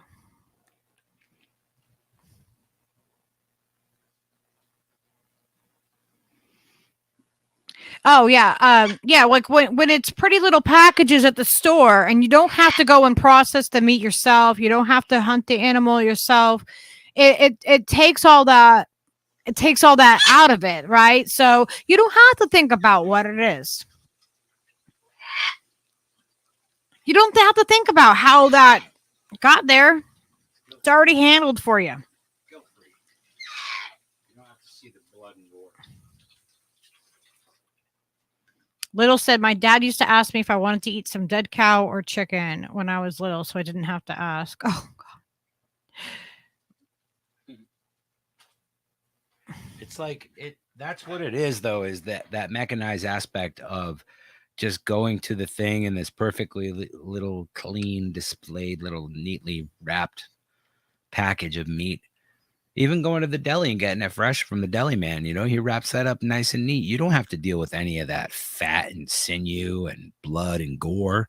And I've processed my own animals before. Like I was saying earlier in the stream, like if we didn't hunt for our food, we didn't eat. Now that is different than what they call factory farming, where you go to the store and you get a nice, neat little package of food. So, I mean, we can have a larger discussion about how eating meat in that way and what that means and whether or not it's ethical or not to do. But what I can say without a shadow of a doubt that what Smithfield Foods is doing is not ethical. It's not okay. It's not okay that the judge and is right in there with big agriculture and this big company that's also a Chinese company. Like that's crazy. Yeah, and it's in multi countries too. I think I wrote it down on my notes. Several countries. Yeah, there's facilities in Mexico, Poland, Romania, Germany, Slovakia, UK. It's insane. And then the judge was also, they shut down the comments about how the animals were not really being raised in farms, because farm animals actually go outside. That's how I thought of it. Like the judge is not allowing any kind of like real talk in the courtroom. And they're making this into this huge case where really, what did they do that was so horrific? If they broke in somewhere to rescue a couple puppies, would people be okay with that? Right. Pretty sure, if they broke in somewhere to save puppies that were being, that were going to be thrown away in a dumpster, people would care. But for some reason, animals are classified in different ways. So this is an article that I found that is from October 18th of 2021. The HSUS sues Smithfield Foods over how sows are housed. The Smithfield Foods is a large target of the animal rights lawsuit, which accuses the world's largest pork producer of misleading customers on how it treats animals in the U.S. food supply chain. So, make up your own mind about what you think, how they're treating the animals in this. The lawsuit filed by the Humane Society of the United States, one of the most vocal animal rights activist organizations in the country, accuses Smithfield of failing to eliminate gestational crates from mother pigs. According to HSUS, the cages used to house the pigs are barely larger than animals' own bodies, and they prevent them from turning around. And now remember that I believe it was 2007 that they stated earlier that they said, the company themselves said, yeah, we're not going to do that anymore. We're gonna not do that. So you would think by now, they gave themselves like 10 years to do it. You would think by now that they would have done that. Considering that like when that video was taken, that was 5 years ago. That was in 2017. They should have been done with all of that by then, right? When that video was taken. But now, 5 years even now later from that, it should definitely be done now. So according to the HSUS, the cages used to house the pigs are barely larger than the animals' own bodies and prevent them from turning around. Okay. Public attitudes towards gestation crates have tended to lean to be more negative than towards other similar types of confinement, such as farrowing crates.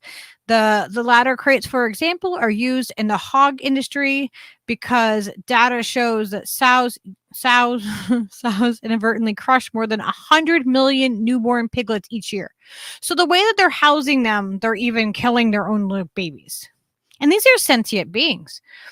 They say that these pigs have the same, capacity as, a dog. That's right.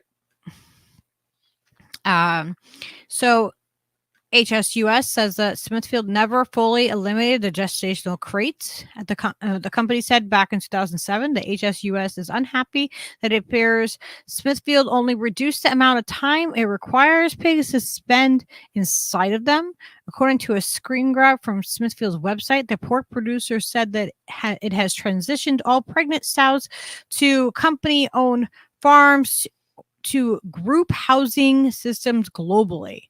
It went on to say that we recommend our U.S. contract sow farms complete the same transition by the end of 2022. So I'll be interested to find out if they've done that. I'm not rooting for the company. I don't think that they did it, but in 2008, it's not profitable for them. What they're doing now, I don't know how the motive, there's a profit motive with what they're doing right now.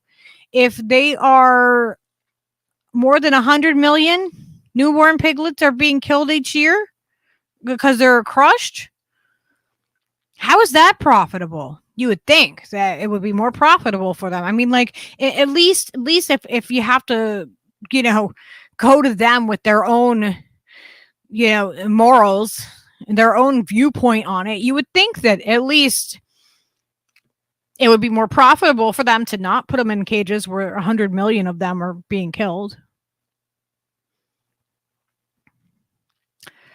So in 2018, the Virginian pilot reported that Smithfield spent $360 million renovating its farms with alternative group housing systems, which keep their animals in pens or allow them to move freely between pens and individual stalls. At the time, animal rights group praised Smithfield Foods for its initiative, which was largely prompted by the restaurant chains and grocers that buy millions of pounds of meat every year, such as McDonald's, Kroger, Burger King, Harris, Cheater Groceries, and Dunkin' Donuts. So don't forget, like I showed all of the affiliate companies in the beginning of it, the Smithfield video, their promotional video of how great they are. They show you all the different companies that they are, an umbrella with. Don't forget that it includes McDonald's, Kroger, Burger King, Harris, Cheater Groceries, and Dunkin' Donuts. In documents shared with the media, HSUS didn't reveal any new imagery or video, only showing visuals from a 2010 investigation that the organization conducted a Virginia subsidiary farm, Smithfields. And this is one of the images.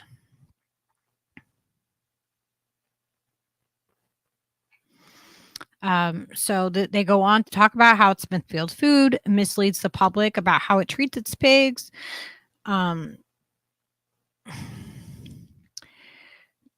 The gestation crates remain standard at Smithfield Food despite its claims of the contrary. While intelligent animals inside them cannot even turn around to gnaw on the bars of the crates until their mouth bleeds. They cannot turn around and gnaw on the bars of the crates until their mouth bleeds. The public deserves to know the whole truth about the treatment of animals at Smithfield Foods, and our lawsuit intends to hold the company accountable. I mean, to me, it's like,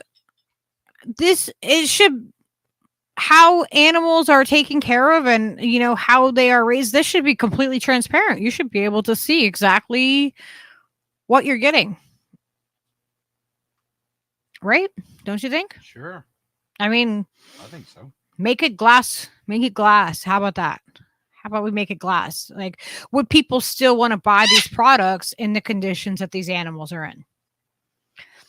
Because there's no doubt that people still want to eat the meat, but they don't likely, I can't speak for everybody, but people don't likely want to purchase meat that is, coming from a facility that the animals are treated this way. I don't think people think about it.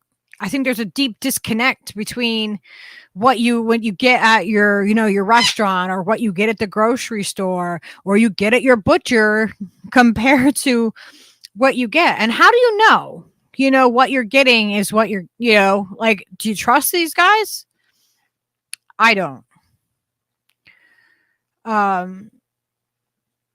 We need sustainable practices with everything that we're doing. Everything. From the the meat that people eat, to the vegetables that are grown, to everything. I mean, I think that most of what we have in our grocery stores, I just say it's not food. I mean, there might be something in there that makes it food, but is it really food? Is it really providing you with anything? Is that substance actually helping you? Because if you walk down the cereal aisle and you start looking at that stuff and you start going, wow, look at all these chemicals and the food colorings and all the additives, and most of the things that are added into the food are there like just to make it more appealing. It's not necessary for that food. It's not necessary for it to extend the shelf life of it.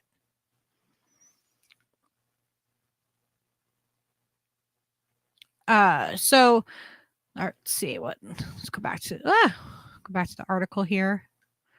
Okay, so Block took over the organization in 2018 after the HSUS chief Wayne Purcell was ousted over a wave of sexual misconduct allegations. Oh my gosh, I'm sorry. They were working on our road again this morning super early, and he woke me up. So I had a yawn. So HSUS was given a D rating by Charity Watch, the nation's premier charity watchdog, and is continuously known to actively go after livestock producers. For reference, HSUS isn't affiliated with the local Humane Society groups. And I don't know how, I haven't done like a deep dive into the HSUS itself. I know that there's a lot of things that, with PETA that aren't great.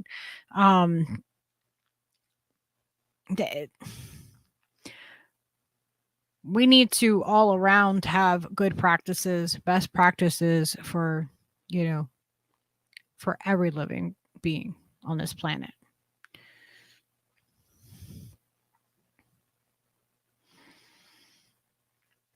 So in 2007, Smithfield Foods promised to phase out those crates and company-owned farms within the decade, reducing the individual cages with a system where the mother pigs are housed. HSUS was not the only organization pressuring companies such as them to do away with the system. All right.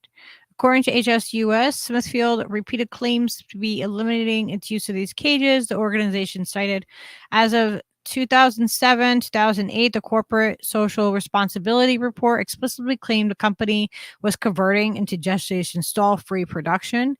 In its 2012 integrated report, asserted that eliminating the use of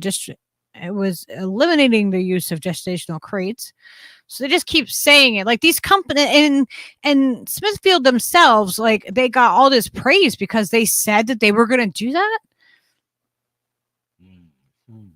But like there's so little oversight into these big agricultural like companies. Like the FDA has been completely gutted and it's corrupt. Just like everything else, just like the judge trying the case. It makes me like lose so much more faith in like future and humanity being successful. It makes it really hard to believe that, that we even like deserve to be here as people anymore. I mean, how would we feel if something else that was a higher sentient being, like an alien, say aliens landed here and they decided that, oh no, we're going to eat you. Yeah. And so we're going to lock you up in cages like, you know, because you're not as intelligent as us. We can dominate you. Then what?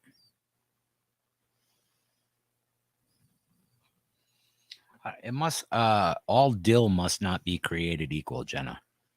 What are you talking about? We were talking about hot pickles, and she said she got hot garlic pickles, but no, the dill didn't come through.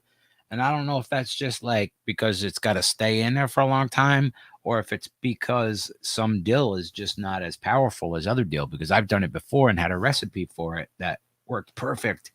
And it was like way less than what she was using. And she said hers weren't very dilly. So I'm like, maybe the dill isn't a standardized dill, perhaps. I have no idea what the fuck I'm talking about, but I do know that I love hot pickles. Okay. Okay. That doesn't have anything to do with what I'm talking straight. about, No, though. it has everything to do. Not really. In a general sort of way. No. So,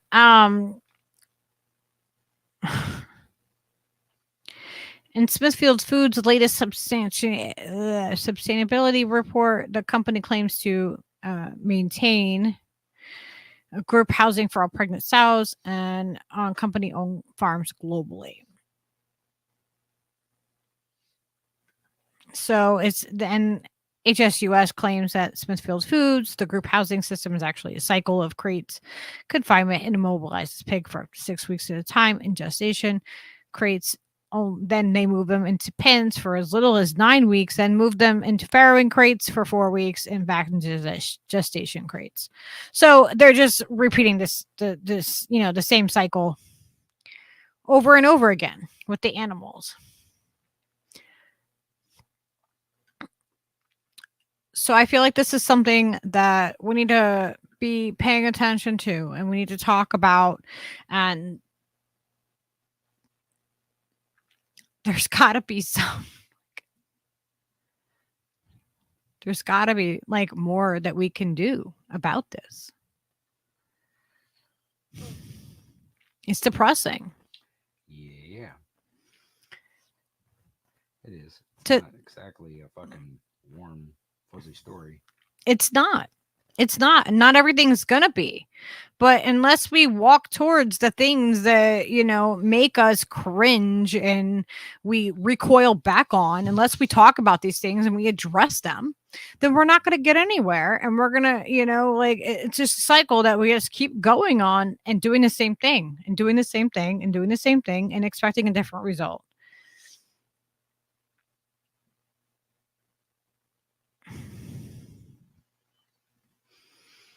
Mouse said, I tried vegetarianism as a lark to make fun of a friend 3 decades later.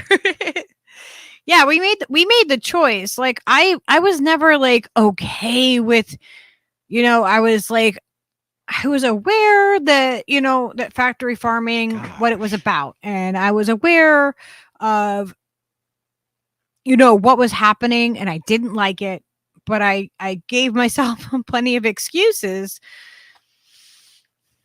because I felt like, what else am I going to do? I have to eat it, and it's easier to just go along and do that. But we made a conscious decision to become vegetarian. And even then, being vegetarian, I'm not using products. Like I still use cream in my coffee. I need to find an alternative. I still enjoy cheese. I need to find, you know what I mean? I need to eliminate those too. And that's by my personal choice. And, I know it's not easy. It's not easy when you're poor to eat healthy foods. It's expensive to eat the healthiest, organic food that you possibly can. And it gets people like really riled up, and people will put you down because, oh, you're a health nut, or you're this, or you're that, because you make a different choice than them. But I think what happens for most people is you have so much that you're overwhelmed with that you make the best choice with what you have at the time.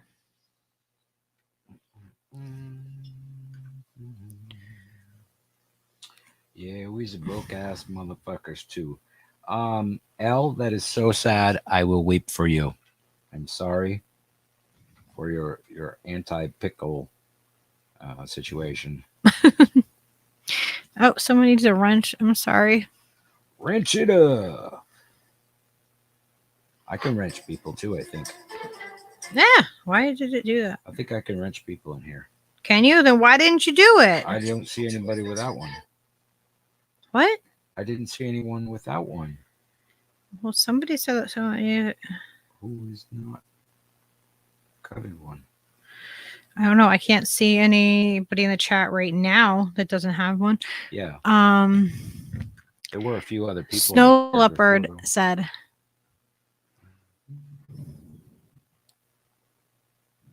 That somebody use a wrench. If you don't have a wrench, type so I can give you a wrench. Yeah, food coloring is also really gnarly.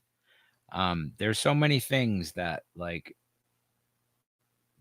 that apparently were causing me pain previously that I was consuming like all the time, like drinking soda and Mountain Dew and all the time, and just eating bad things, smoking cigarettes, just doing all the fucking things that is bad, and consuming alcohol sometimes, and not very often. I'm not much of a drinker, but it seemed like every time I did actually drink enough to catch a buzz, it fucking sucked the next day really bad. Well, yeah, because it's your body reacting Right. to, and my body was alcohol is a toxin to your body. My body was reacting to all the other poor food choices I was making as well. And yeah, the cumulative effect was like really bad. Like my arthritis would get me really bad where I could hardly get out of bed. Like I had weeks and stuff that I couldn't move. Like I couldn't get up. Like, a year before, we got together, it was bad. It was bad. I pulled my back out just carrying my gear at a gig. And from then on, it was like 6 months of like trying to get back to, base level again. And, I finally got there. I lost a bunch of weight and stuff. But I was super unhealthy. I was just like really unhealthy. So it's just weird to think that all these things that I was eating and stuff really totally affected my depression and my just physical shitty feeling, pain, Well, pain your gut issues, is your mind, like constant. you have to understand though, like what you eat and your gut health affects the rest of you. Yeah. And that's not something that's talked about a lot. It's not talked about enough. Miguel said, vegetarians, what do you eat on Thanksgiving? Well, we actually don't celebrate Thanksgiving. We don't celebrate imperialist holidays in our household or colonialism. Like we've decided that we don't stand for the Pledge of Allegiance or the national anthem. We don't do that. We've decided to break the cycle of that. We don't do Thanksgiving. We don't celebrate like Christmas or Easter or any of those, like, because that's just not, we're not Christians. It's not our faith. And like, there's so many things that we mindlessly have, like I grew up celebrating that and I never really understood it. I'm like, well, like we're not really Christians, so why do we do this? And you realize that a lot of it's just capitalism. It's just capitalism. Why do people need a specific day to gather and have a family meal? Because the government says so? Because they fed you a lie about what Thanksgiving is? We don't participate in that anymore. It's really freeing. it's a really freeing thing to not participate in those, like in those like holidays and those things that other people, like everyone gets stressed out about and does all the things. And no, dog on my lap. Did he drop it in his water? Yep. Steve gave Peaches a date? Yeah. A dried date, and Peaches dropped it in his water. You don't want your date? Or no, not dried. They're just dates. They've been pitted. Pitted dates. Okay. You don't like them? You don't like them? Are you a pit bull? Us said, I've decided that all information about dietary stuff is 100% propaganda from competing food producers, so I ignore it all. Well, I don't ignore it all. I've been doing, like we try to do our own, research into it and get information from sources. I talked to a nutritionist recently. Get everyone, if you can, you should get your blood work done. If you have the, the insurance or the coverage, the ability, it's good to get blood work done and see where you are at with things. And I went over.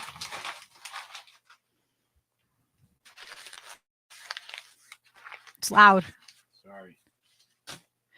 I went over that with her and trying to understand a little bit more about, what is actually healthy and what isn't, and where I can, improve my diet, where I can make sure that I'm getting what I need. Lady Alex said, those are sentient beings. All who abuse them should be punished. Elle said, I don't eat regular stuff, Miguel. I don't celebrate Thanksgiving. Although if there's a good deal on pumpkin pie, I'm in. Skyla made homemade from scratch pumpkin cookies today. Yeah, Lady Alex said, I don't celebrate any holiday. Stevie, trying to do a Buddhist approach to it. Yeah.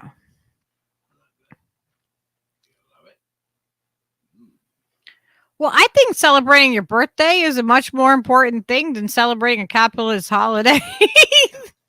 Birthdays of others. Yeah, I like celebrating people the day that they came into the world. Leo! When's your birthday, Leo? Leo's birthday was in June. Yeah.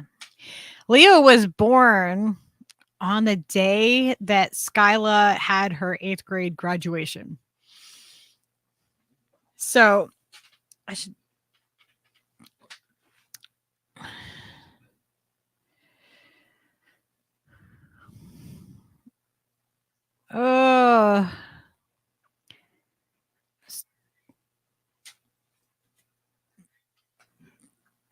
Okay. Oh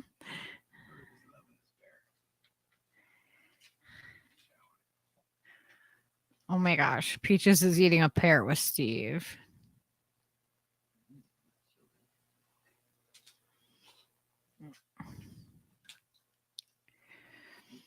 It's a weird thing being vegetarian and then being around people that do eat meat. Like it's like, yeah, like you have to either bring something knowing that you're probably not going to have anything that you can eat when you're with them, or it might be selective, a couple of things that you can eat. I can't imagine being vegan and being around people that aren't vegan, and meaning like at a barbecue or an event or something like that.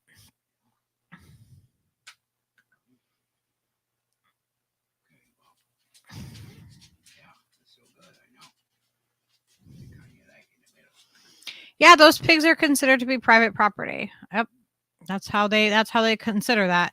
But I mean, at what point does is a dog considered to be private property if they're locked in a car and you see that they're, it's 90 degrees out? or somebody left their kid in a car, and you know, the same type of thing. Like, do you have the right to rescue that animal if they're being tortured?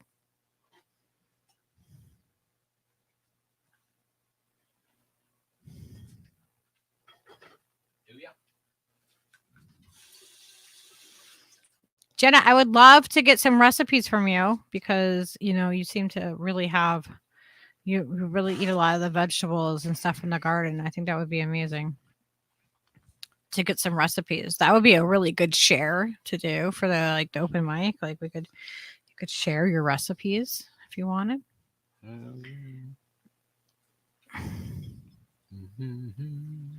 You should play.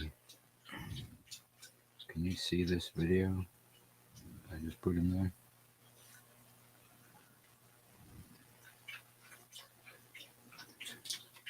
I can't. I don't know what you're talking about. I didn't know if you had a YouTube chat open or what. No.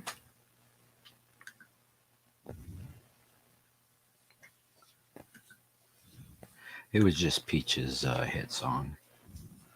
No big deal. The little a little Peach's joint, little collab project.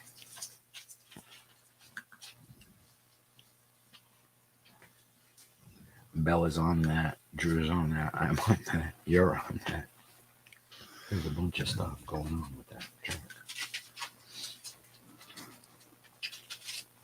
Yeah, I know there's a lot of people that can't deal with the fake meats. I don't like that it's a fake meat. I would just like it to be like a protein, you know, like it's a protein in a package. I don't want it to say like chicken tenders or chicken strips. You know what I mean? Like, I just want protein.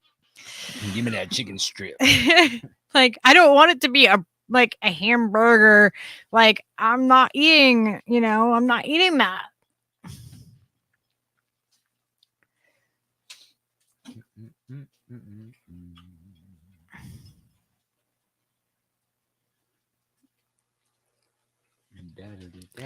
I would love, maybe you can share, we can have a recipe share of some things that we like to make, that we like to eat. I would love to get some new recipes and, you know, expand what we cook.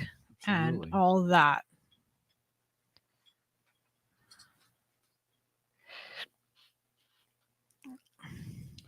Oh, dude, that's wild, Mouse, that you guys are doing that. The menu of the restaurant of the band that I was in for years, they had a restaurant for a few years, and all the menu items were like, you know, rock and roll songs or artists. They were different things, you know what I mean? Like, they all had different names. Like, there was a roast beef and onion and lettuce sandwich with horseradish called the King Crimson, and just all these different names that were really cool, like the Dixie Chicken and all these rock and classic rock and jazz influenced things. All the menu was just like that. I wonder if I can find that and share that with you guys. That's really cool that you're doing that. You said his housemate and him have been building a menu for a sandwich shop where every dish is a conspiracy theory. I'm like, yes. Oh my God, that's fantastic. That's so cool. Like our meat butter? Like a meat butter, for instance. Do you want a side of meat butter with that? You should tell us what they are and we can make ads for them. That would be so much fun. That would be fucking fun. Because that's what the whole commercial. That's what the whole thing with the meat butter was. It was like, I've wanted to make advertisements for like fake products for a while. Like, I was excited. I'm like, that's something that Steve and I could do together, because, you know, like we have written songs and stuff like that, but I'm like, this would showcase his talent. It would be fun. So we should show. Do you love margarine and polystyrene foam? Move over, Twinkie. This may outlast you in the apocalyptic times. You can rely on old meat butter for your end times. Meat butter. Not to be confused with ham that comes in a can. The best hams don't come in a can, and you need a plan in the apocalyptic times. That's where meat butter shines. Try meat butter from the makers of Spam. Your dog will thank you. Or will they? Meat butter. Meat butter is not for human consumption or animal consumption. Please do not, by any means, feed meat butter to anyone you know or ever will know. Meat butter is very harmful, toxic, and will cause death. Not responsible. That's fantastic. The Bigfoot grilled cheese looks like a Bigfoot. That's perfect. I mean, does it come with Sasquatch sauce on the side? You know, Miguel, I don't know what you were saying you admire, but that meat butter was for you. Shout out to the meat butter lovers in the neighborhood. Norman. JFK magic bullet poppers keep bouncing around your mouth. Oh my God. They exit out of a. Never mind. Yeah, there's a lot of potential there. I can see the fun in that one.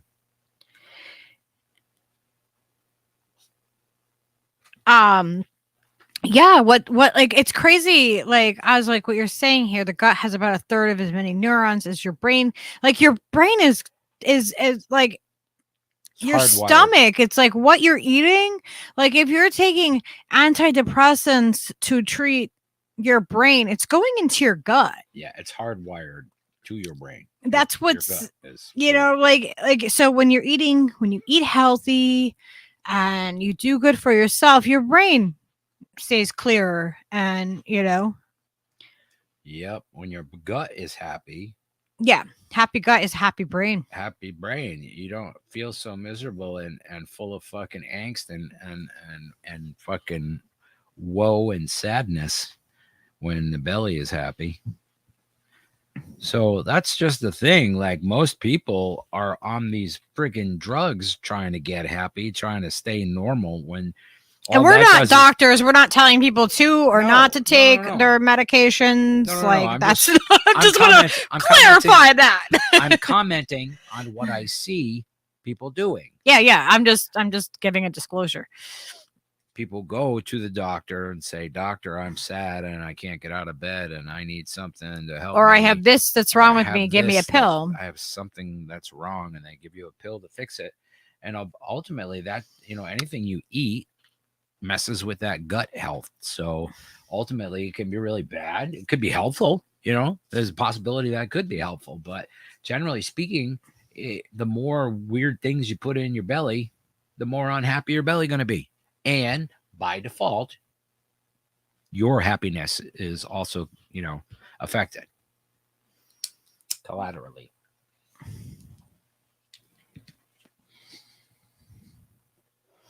Snow Leopard said, I have my family meal with my cat who is not a vegan.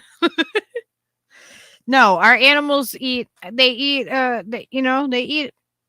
get them meat food stuff,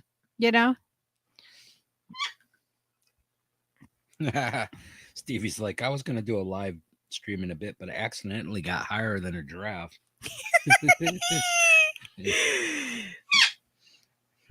Well, since, I covered all of that.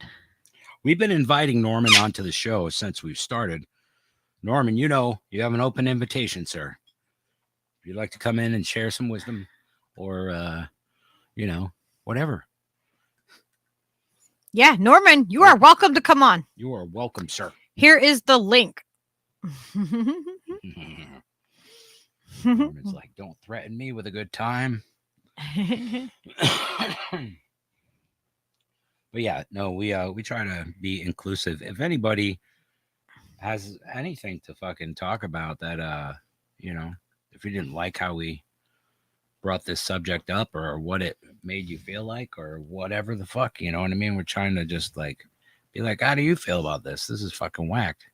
Yeah, to me, it wasn't just because I'm vegetarian and I choose that for myself, that doesn't mean that I'm trying to impose that on anybody else. And that's not what I was bringing up. I wasn't bringing it up to try to force anybody to change their mind on that. I'm bringing awareness to a case that it is being completely blacklisted from the media, that is not getting the coverage that it deserves to have. And people deserve to have the transparency and to know where their meat comes from and how it's been treated, how the animals that provide that meat have been treated. I agree. Also, those 2 little pigs on the thumbnail are adorable. Oh my gosh, they are. Beep. Yeah, Elle, I know that some people Whoa.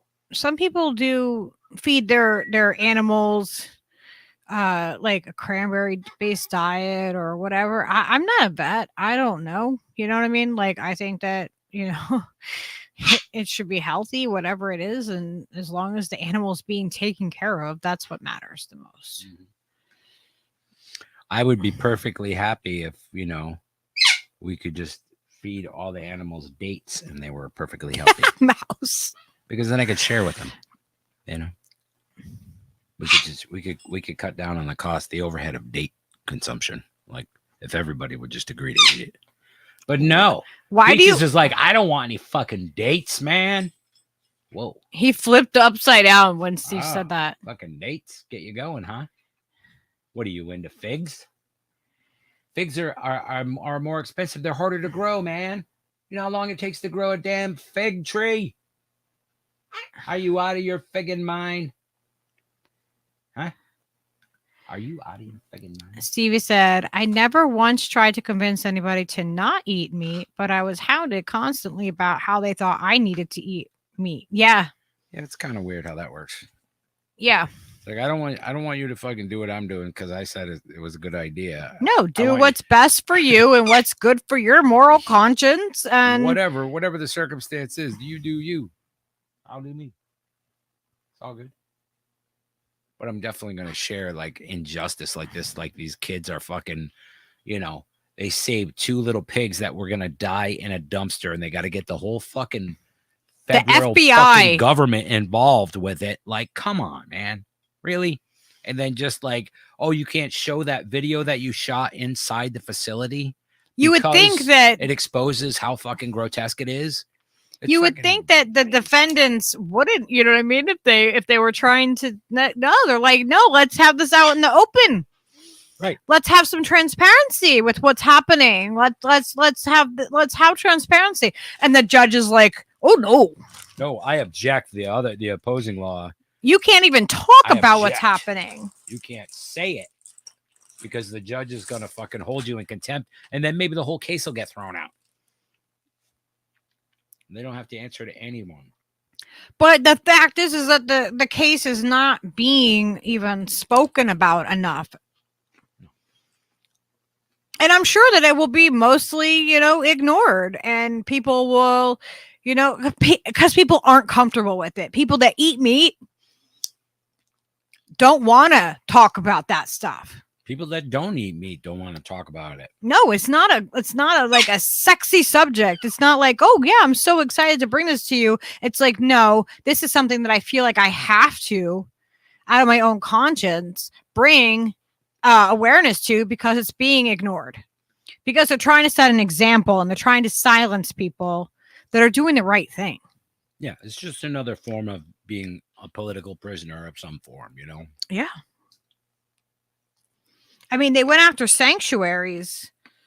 And they went and literally tortured other animals to try to track down those 2 little piglets. Why did they care so much where they went? Why are the tax dollars being spent on tracking down 2 little piglets that got care? That were otherwise going to die in a dumpster. Already written off. Their siblings were left there. Mm-hmm. I mean, and there's a movie, Food Inc., that I would suggest that everybody watch. And know your sources. Know your source of where your food comes from. Know what their practices are. Try to source local for everything, but know that everything is fucking tainted. So.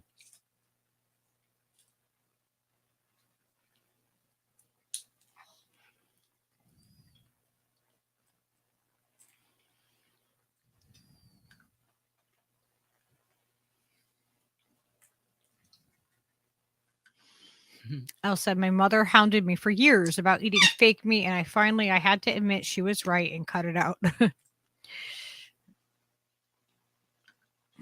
Well, yeah, because just because it's not meat doesn't mean that it's not full of all kinds of processed chemicals and stuff like that. Like always look at the source of where the food is coming from.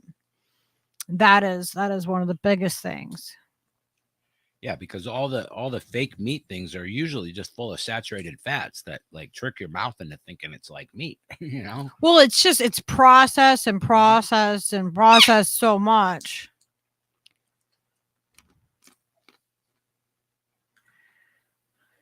Exactly. She said exercise is hard and eating healthier is hard, but it's so worth it. Yeah, you feel different. I mean, try it. Try it.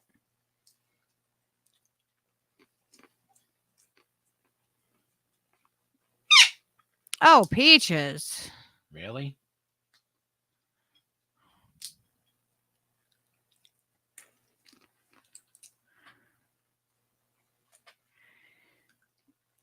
We can go off topic now, Jenna. We can. We covered the heavy stuff. We can go off topic. Jenna said, totally off topic, but I'm getting to the point where I'm confident enough to start yelling at everyone celebrating all the federal simple possession charges that don't exist being pardoned. What the fuck? Mm-hmm. Yeah. Okay. So what she's referring to is the president coming out and saying that he's going to pardon anybody who has had a simple possession charge. Federal. And in marijuana. And Washington, D.C. Mm-hmm. And he's advising governors of other states to do the same. And how many cases do you think that is? Well, federally, not fucking many. And if you were unlucky enough to win that fucking scratch ticket in the 70s, chances are you already did all your time. You already moved on with your life and probably already got a pardon. And so I don't see how this is going to be impactful in any way. It's just a nothing fucking sandwich, man. Oh, Miguel, we can uncelebrate those holidays together. Hell yeah. We make new ones, man. Yeah, we'll make our own. Make our own fucking traditions because that's what we do. Yeah, bread is one of my weaknesses. Mm-hmm. It's really weird. It's okay. So I was talking to a nutritionist, and I thought, like, it's really easy to be vegetarian, and it's like, okay, yeah, I won't eat the meat or whatever. But at the same time, it doesn't mean that you're eating the healthiest things, and it's really easy to fill up on carbs and all of that.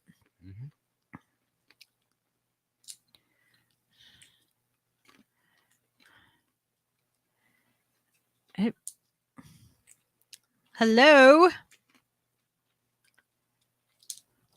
I'm just dropping a link. That's all. It's what I was gonna drop. Well, I tried to drop many times in the chat, but it got swallowed up by the rest of the chat. But it's circling back to the Smithfield guy, the people. They had a nuisance lawsuit, so I just wanted to make you aware. Oh, of that. yeah, I saw this one. Yeah. Just to tie it all together, like that there was stuff beforehand that they were getting in trouble for and having to face. Yeah, I saw this before. There was actually a couple of other things that I was thinking about bringing up with the Smithfield case, but I didn't want to like put too much weight on it. Yeah, there's this article that you shared with me. The court upholds the hog verdict, which was that I accidentally shared with my boss. Remember, so that was fun. Oops.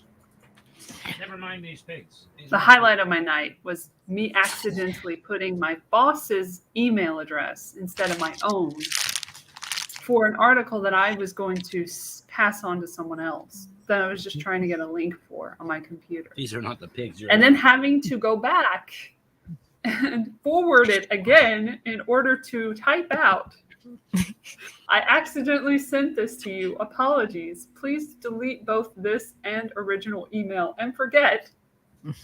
And then he responded, sure, no problem. These are not the pigs you're looking for. That is too funny. That's my life. I put That's myself great. in these situations. Oh, well, it could be worse. It's going to be fun at work tomorrow. Like, we both know what happened, but at least it wasn't a Biden story or something really derogatory or about the Nazis in Ukraine, like me just saying Nazis in Ukraine. Could you imagine? I know, right? At least it's only about podcast topics or something.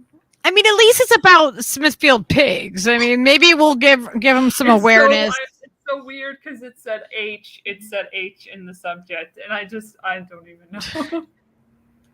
Because it wasn't for him. I immediately didn't even think about it. I was just like listening to you on the broadcast and like thinking, oh, I want her to see this, and was exercising at the time. Don't do this while exercising. Don't email things while exercising. Lesson learned. So I'll show you guys what Elle was show. Yeah, I got it now. I mean, like, we got to show what the boss got sent. I mean, it was all for naught, if not. Yeah. So yeah, there was I saw this article earlier too. And then I also saw one about the workers at Smithfield during COVID-19 and how because of the horrid condition, the working conditions that the people are in too. So it's like they don't just treat the animals, they treat the other animals awful too, the workers. And they were dying of COVID and everything like that. Well, imagine you're working in, and a lot of them are illegal immigrants. I don't know. I hate even using that word, but a lot of people work at these big factory farms that don't have the proper documentation. So they're undocumented workers. And so they are more likely to suffer the consequences of these big corporations because they don't want to they don't want to stir the pot and make a big deal. So then when COVID came around, they were still working like 12-hour shifts and they were dropping dead and getting sick and injured. I mean, we had COVID, and I know that if I was telling Steve earlier, I'm like, we're very lucky and appreciative that we were able to, take the things, that we knew would help boost our immune system and rest and get better and through it. But imagine having to work in conditions where it's, meat farming and breathing in the air and everything that you're exposed to there. And on top of it, not being able to get the time off that you needed to rest. Like it would be horrendous. All right, well, I'm going to go back to the chat for this. Thank you. Okay. See you, Elle. Thank you, Elle. So I'll quickly go over this article. This is from November 20th, 2020. So the court upholds the hog verdict. The Smithfield announces settlement. Yeah, there's actually been quite a few settlements against this company. Yeah, because they make plenty of money. They can pay you. They'll pay you to shut up. So in Raleigh, North Carolina, the federal appeals court on Thursday upheld a 2018 jury verdict that led to awarding monetary damages to its neighbors in North Carolina. The industrial hog operation for smells and noise, they said, made living nearby unbearable. Yeah, and so we heard earlier what the pigs crying and all the noises that they made. But the judges ruled the jurors a multi-million-dollar awards intended to penalize a subsidiary that the world's largest pork producer for wrongdoing, were unfairly weighed against its corporate assets must be reconsidered. Oh my God. The decisions by the Fourth U.S. Circuit Court of Appeals in Richmond, Virginia, came hours before Smithfield Foods said it had put an end to a similar nuisance.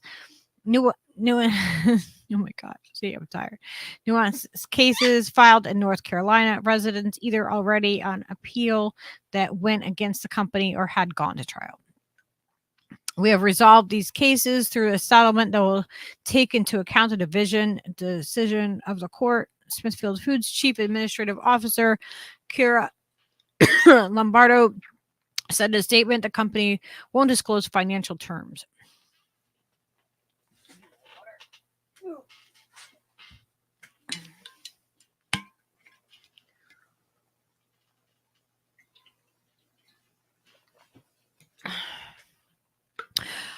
Attorneys representing the plaintiffs and those in other cases neither confirmed nor mentioned a statement late Thursday. A statement from lawyers involved in the appeal praised the court's decision to affirm the verdict.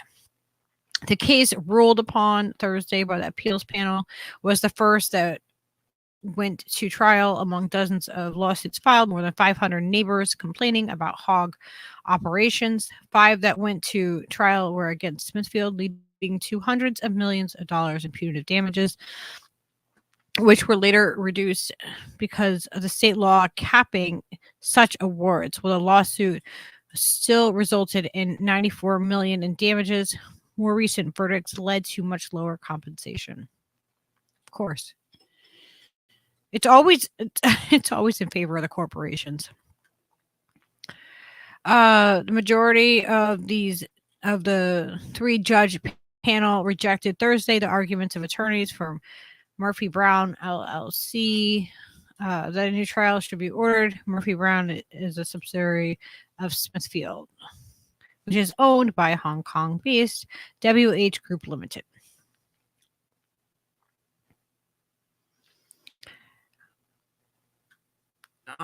The jurors found the company liable for nuisance conditions at the farm in North Carolina that raised 15,000 hogs annually for the company and disposed of massive amounts of feces and urine there. Oh, I'm sure that they just smelled wonderful.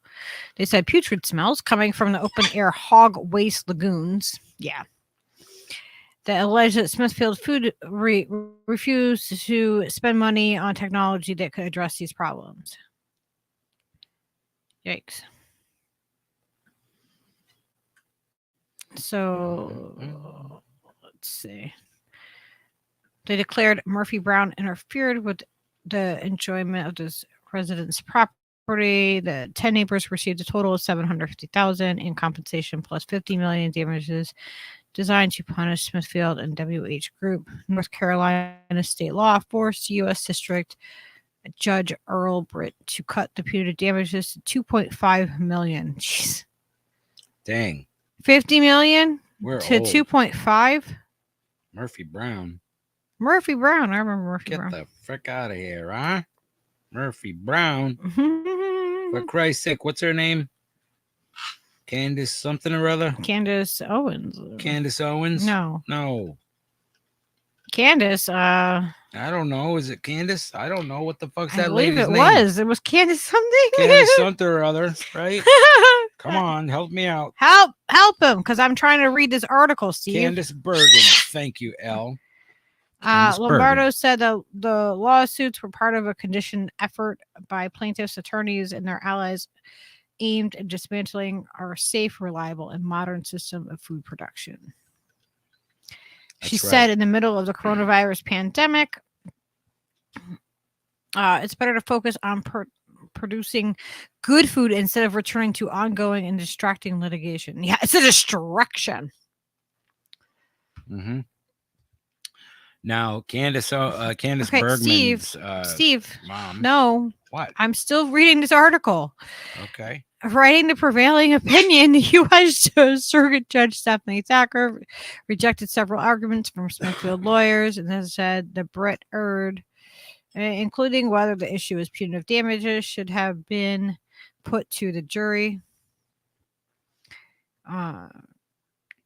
So there was ample evidence for jurors to conclude that the company persisted in if its chosen farming practices despite its knowledges of the harms to its neighbors.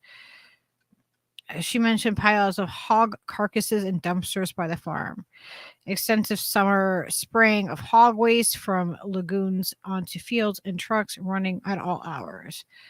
Ugh. Smithfield ultimately removed its hogs from Kinlaw farms.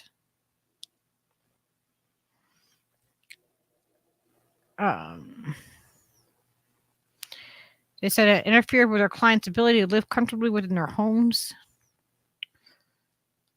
It was appropriate for jurors to consider the large bank accounts and executive salaries at Smithfield and WH Group in determining whether it could have paid to improve technology and other conditions. Absolutely. If a company can't work ethically and you can't pay your weight, you can't pay the people that work for you like a living, thriving wage, then you shouldn't have executives that are making a bunch of money. That's just bad business practice. At least ethical. It was appropriate for jurors to consider the large bank account. Okay, wait, I didn't cover that.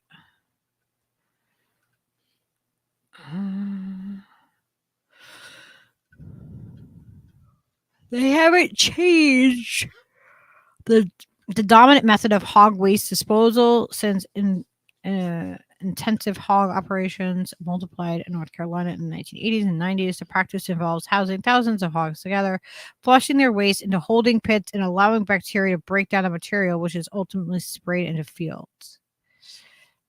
Sounds lovely. It sounds like that's just, great. At least these guys in this picture at least are not in cages. That's true. I would like to have a third and fourth eye, so you could see more. You have a third eye. I know. Third eye is there, but a fourth one would be cool. Just saying, you could park it right on the side. Kind of look like a Simpsons fish or something. I don't know. Da da da da da da. She drove a 59 Morgan. Al, I think we're gonna have to do something about the WEF and explaining just a breakdown of what it means to be a contributor, what it means to be just somebody that's worked with them, and the different levels of participation with the WEF, and how we have how we can kind of like categorize the people that are attached to the WEF.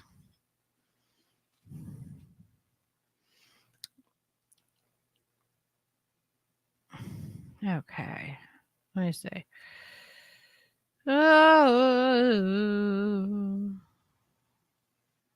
Jenna said, I really appreciate Steve Cutler stepping in to cut through the gaslighting. What gaslighting? I don't know. What gaslighting? Oh, about the Biden thing, like being like all fucking amazing, like Dark Brandon dork. Oh Brandon my fucking God. did something. The whole Dark Brandon thing is so ridiculous. The crux of the meat butter is the vegetable, by the way. Just wanted to let everyone know. Wolf Dude said, you can't handle Norman. You can't handle the truth. Duck, duck, go. Duck, duck, stay. the meat butter ratio is wrong. There's no hope for capitalism. That's right. Yeah. Mm-hmm. I'm sure Russell Brand is, he's geared up to help all the people, isn't he? On a global scale. Bono too. See, don't you have you watched some of those videos of Bono speaking at the WEF show? Bono is talking about, how, capitalism is the best ism there's ever been because, it's brought more people out of poverty than any other ism. And, if it's left alone, it's a beast and people can get hurt along the way. Those are his fucking words. Wait, what? Bono was speaking at the WEF thing, the WEF convention, and in front of all the WEFers. And he said that capitalism is the best ism because it's done more to bring people out of poverty than any other ism. No.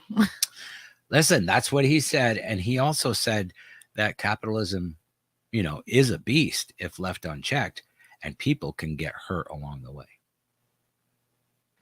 That's what he said. I'm paraphrasing, but that's basically what he said. Oh my gosh. At one point in time, so Skyla had a babysitting job, and it was 2 little boys, and they were a handful. And then the couple decided to get fucking pigs. Oh, you lucky dog, Salty. You remember that? Remember when she suddenly had a babysitting job and then 2 piglets too? And she's like, they're crazy. They get into everything. Because they were in an apartment. I don't know how. Apartment pigs, the apartment pigs. You might be. The parents ended up having to rehome the pigs. It wasn't you're thinking a solution. I don't understand why they did. I got pigs to begin with. Yeah, if you live in an apartment and you get pigs, I mean, depends on the apartment. You're just not thinking things all the way through. Yeah, I made the same mistake with a bunny once. Went to the flea market and seen the bunny. And the bunny and Jasper was a tiny little bobcat at the time. And then I brought home the bunny, and Bunny and Jasper would play, and they would run across the bed that was floor level at 90 miles an hour and just tear through the house 100 miles. It was a single wide trailer that was 45 feet, and you just bunny and rabbit back and forth all fucking night long. Oh, good times. Never bring a bunny home when you have a bobcat. Okay, that's just a little FYI, for a little pro tip for you cat enthusiasts and bunny enthusiasts. Gamer, I saw you. Sorry, I didn't say hi to everybody. I just had to just jump in the topic. It was such a heavy thing, and it's been weighing on me all day after doing all the research that I just was I need to just get this. I need to put this together and put it out there. I can do a follow-up from here and on what's going on with the case, but I just really that was so bothersome to me. That was really a heavy story to cover. Bella said, I only eat vegans. Seems like a good career move. If you're gonna, if you have to eat people, make sure they're vegan. Jeez. You don't want all that nasty meat.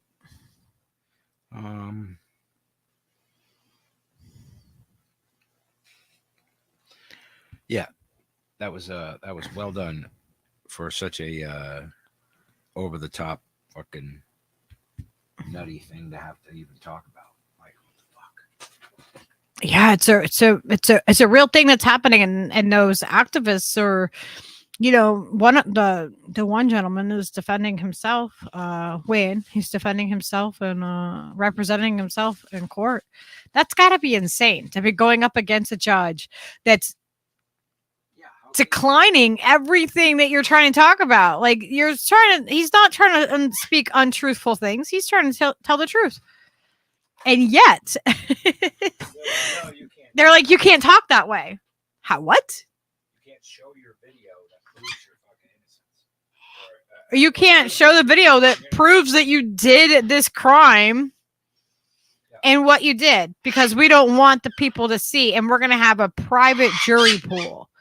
There's just it is the level of corruption around it, and the speech that's being restricted. That was just, it was too much for me. It was just too much. I'm like, I'm like, censorship will get me. That will get me going like quicker than anything.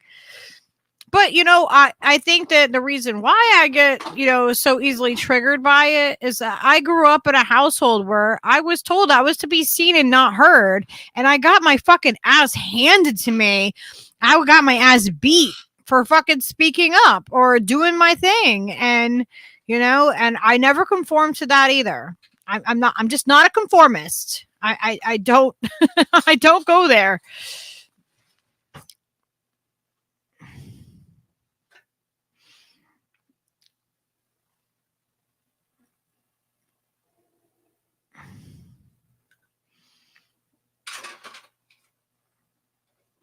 Oh, I said most factory beef has been fed dead cows with their slop.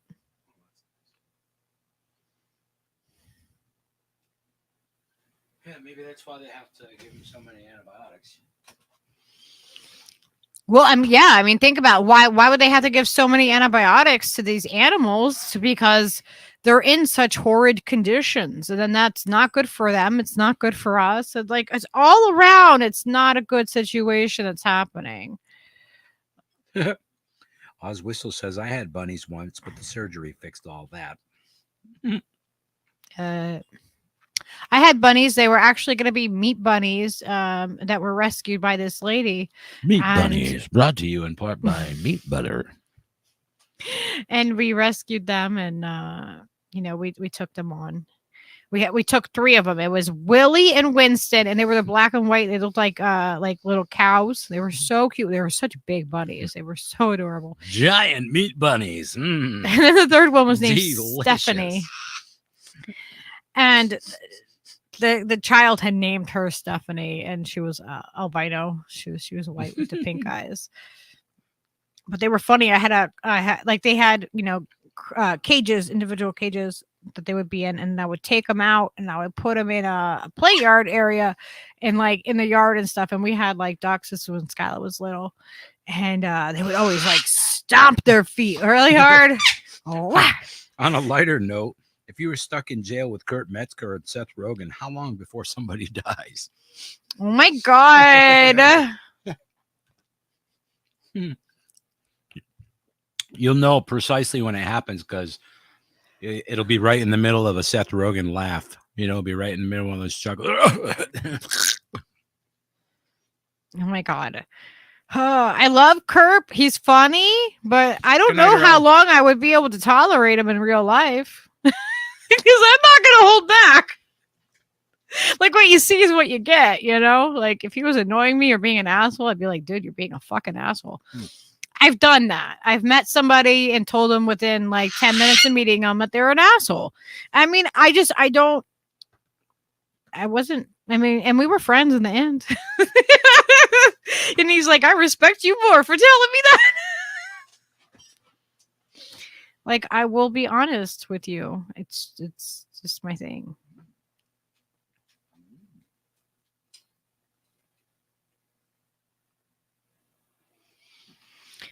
Yeah, I want to do some fasting. I want to do some fasting.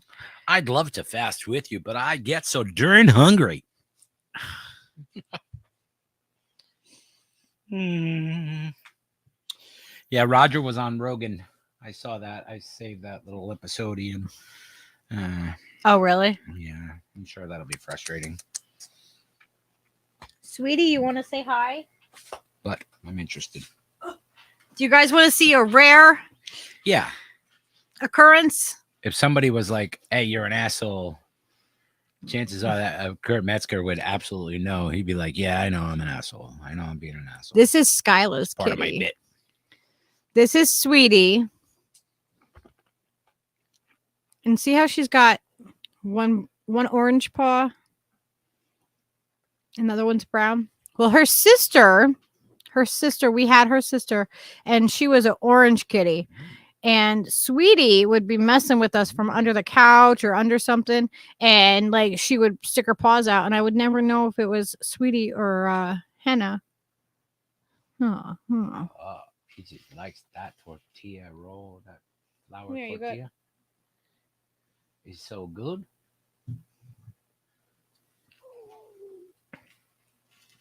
You look like you had an eye booger. Sweetie. This is, I call Sweetie Steve's girlfriend. Yeah, because she just like, she's decided she's going to sleep What is with your eye? in between both of us. Oh, somebody's super jelly right now. Oh, yeah. Uh-huh. Is that Sweetie kitten? You're friends with her. Yeah, don't get all mad. Oh, get all flappy with your wings and stuff. What do you mean weird with your eye? But Sweetie comes and jumps on the bed and like will stand on your stomach and your chest, and she weighs like fucking 20 pounds. She's heavy, man. And she'll just lay there like a little motorboat. She's adorable. Peaches, apples. Oh, pretty girl. Jenna said, "Be nice, Peaches." Whoa, friggin' maniac!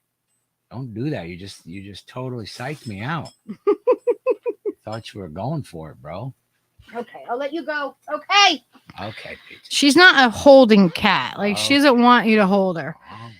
Do you want to come? You heard Jenna's name. Do you need to come say hi to Jenna?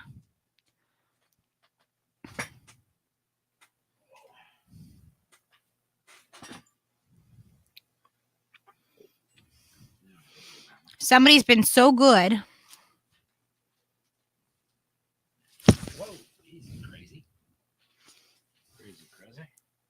Turn around. Say hi to people. Hi. Oh, you got your necklace on. He's not going to tolerate that. He's like, no, Amber for you. Like, that thing's got energy, and I don't like it. The amber is really good for pain. The raw amber. Amber is the color of your energy. I stuck it in the booba holder. Amber is the color of your energy. I remember that. You remember that song? It was like 311, I think.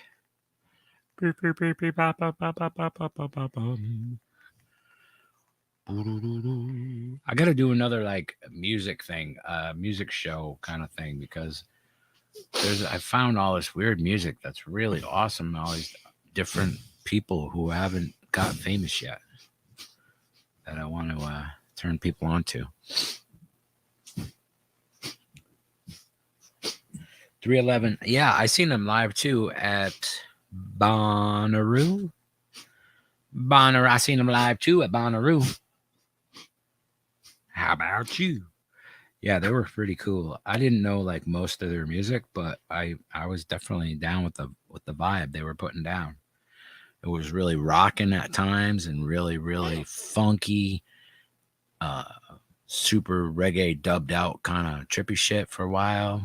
And some just over the top shoegaze, like fucking crazy effects on everybody's instruments all at once, making a big swirling fucking, I don't know what the fuck that shit was, but it was cool.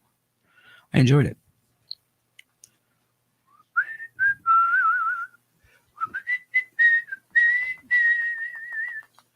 Anthony Malecki. This bird and you are adorable. Aw. Yellow-headed pointy birds. What? Yellow-headed pointy birds. What are you doing with my ear? What are you doing, Peaches?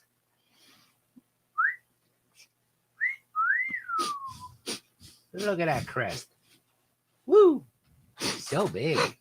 Oh, so big. Oh, and 2 and 3. Slight pause.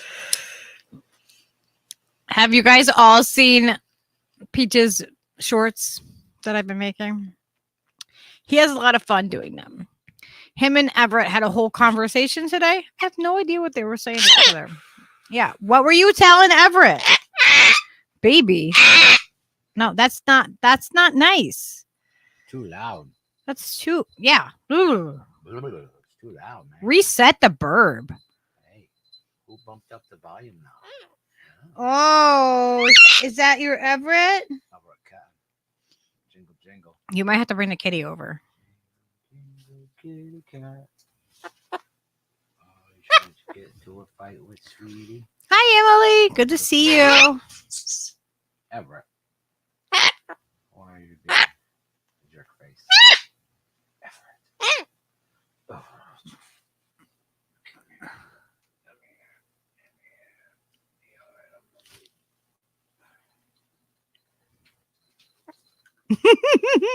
Stevie, right?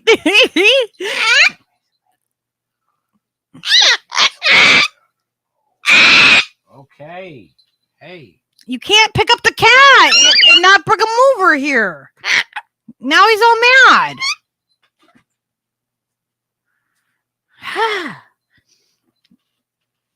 He loves his kitty.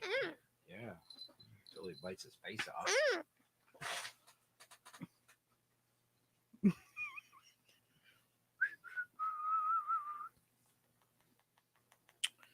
Willie's Cruel World. I think so. Look at Everett's face, You ever Steve. hear Max Creek's Cruel World? That's a good one too. Yeah, Everett's not impressed. He's like, get me out of here. It's a fucking bird. Click, click, click, click, click. Yeah. That's freaky. It ain't natural, I tell you. That ain't normal. They really are best friends. That's how you though. know the end times are near. When the kitty and the bird start hanging out. Okay. Yeah. Okay, can you help me here? I can't do anything, Steve. What do you want me to do? You know what I want you to do. Take the bird away? Yes, please. Why don't you just say, hey, why don't you take the bird? And I'd be like, okay. Because my ear is ringing. No. Come on. Come on. Come on. Don't feel My goodness. My ear hurts. I'm sorry that you guys had to hear that. Hi.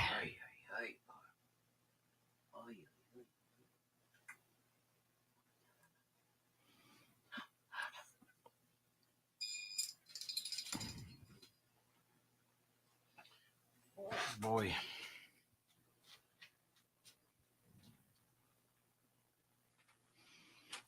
Gamer, I want to be invited. Gamer wants to have a cannabis bar at his wedding. Yeah, let's go. He says, if I get married, do you have a girl yet or a guy? And I'm not, I don't want to assume anything, but. Yes, Oz, I agree. My gut is very intelligent too. If I eat anything that insults it, it lets me know too. It's very opinionated. My gut? My gut. Oh. Your gut is super opinionated. My gut is like, whatever. We ate something. It's fine. It's like, as long as you ain't hungry, I don't give a fuck. That's generally my gut.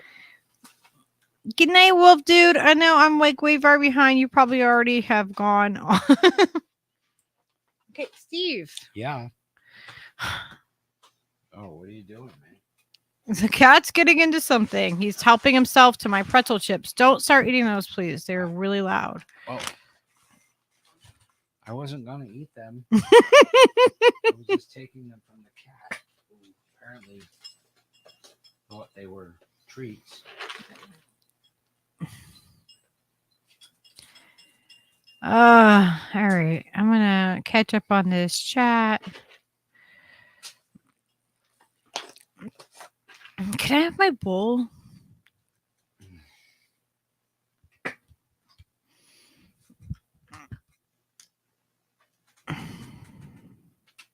Thank you. I haven't smoked all day.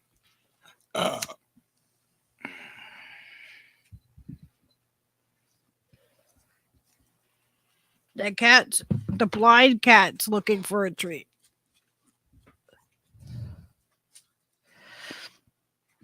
Yeah, I'm like way far behind.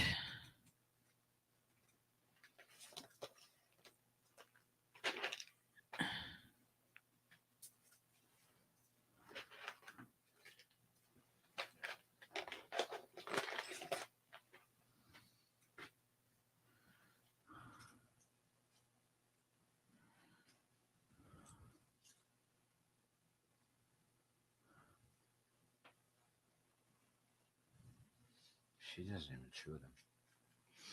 Sweetie, yeah, no, she doesn't chew anything. She just like swallows it. You give her a treat and she's like, oh. She just bit that one a little bit. She ate like 4 of them without any chewing them at all. They just disappeared. Like a Hoover. Well, does anyone use anything other than Google? Well, I use YouTube, which is Google Alphabet, but we use Odyssey and we also do Rumble for streaming. And I don't use Google search engine or Google, you know, in general. I use Brave for my for that. Dang, Drew, that sucks, bro.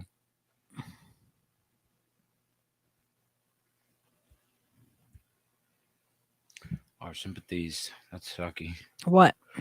He said buddy just video called him. His mom died last week, had a stroke while driving, got sideswiped by a tractor trailer. Jesus. Fucking horrendous. Yeah, no, DuckDuckGo is not a good option. They came out and publicly addressed that they are a propaganda arm. So I suggest using Brave. I really love Brave. And even that has its limitations, like everything. Yeah, of course. But it's a decent alternative to what's readily available.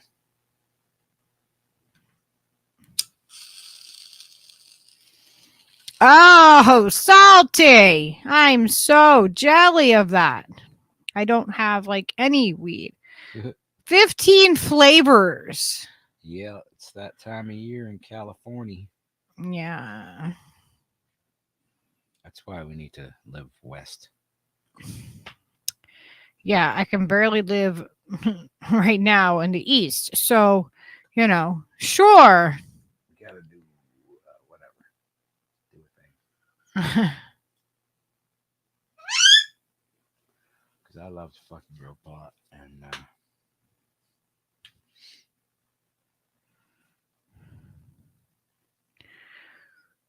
we just need like a bus that we can convert and somewhere to park it.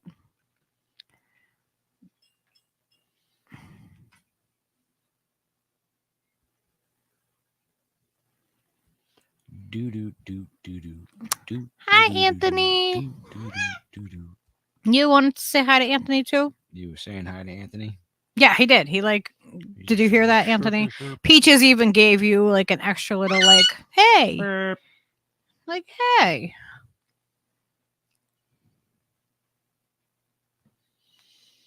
It could be if you do it right, because if you could get like Bitcoin and shit for using the Brave thing.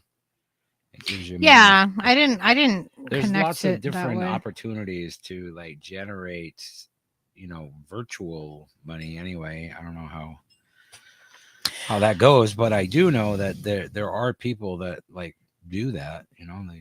They surf on the certain thing for a certain amount of time and get a certain amount of fucking coin and turns into a certain amount of purchases, and so that's cool. There's that. Tor is awesome, cool. Tor is like also heavily surveilled now, but the way that it works, it used to be really efficient at like hiding pathways and stuff, and like being able to confuse surveillance. Now it's just like it's kind of part of it, and I don't fully understand how you can get around it, like the DARPA people fucking built in their shit really well. Yeah. So it's hard to avoid with any kind of browser. Yes, that's I call him Kerp. But yes. I like Kerp. Sometimes he's an idiot. Oh, and speaking of the Jimmy Dore show, Mishka agrees that Peaches does seem like a producer. So, you know, coming from Jimmy Dore's producer, she agrees. So where's John? Where's John? And Sunshine. We appreciate Stop fighting. Semis full of weed. What? Also. I want that. I want a semi full of weed. Mal said it's like, you know, he's like, that's why I fill semis full of weed because I love you guys. And I'm like, we love semis full of weed. Also. Salty. He said Kerp always looks like he's got to drop a deuce. That's fucking funny. Did you hear what Drew said? The lady who passed was 71, so she lived a fairly long life.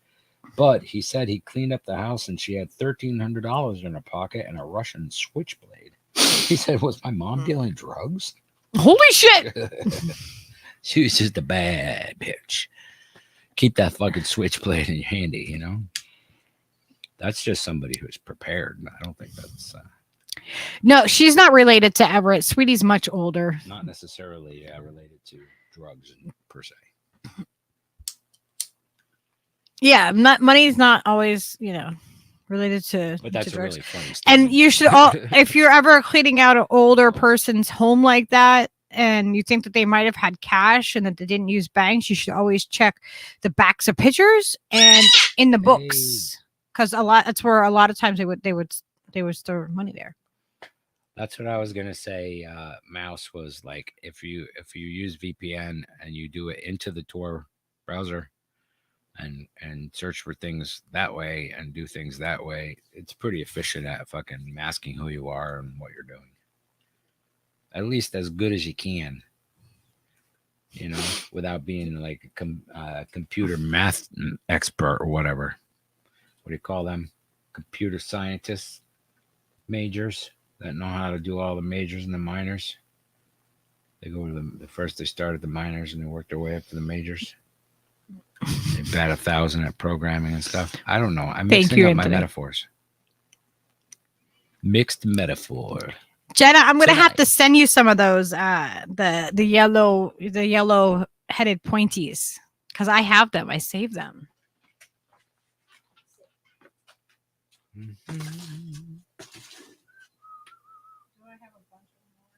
What do you? His feathers. Oh, the feathers. I'm not sure where we put them. None of them are right there, but I have a bunch. I saved them.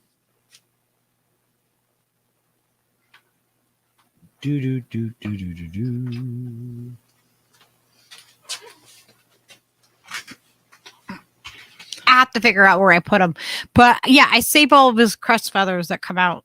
That would have been ironic if I was thinking about making earrings or something out of them. If the truck driver that sideswiped a lady had also had a stroke simultaneously. I don't think that's how it went, but that would be weird. Are they sharp like weapons or are they soft? Jenna says. Oh, no, they're soft. They're soft. They're feathers. Yeah. But some feathers got, you know, some serious point to them, you know? Yeah, no, they're soft though. They're not hard. Like, you know, a good turkey feather's got a good bit of point to it, you know? You could scratch out a fucking Declaration of Independence on that son of a bitch.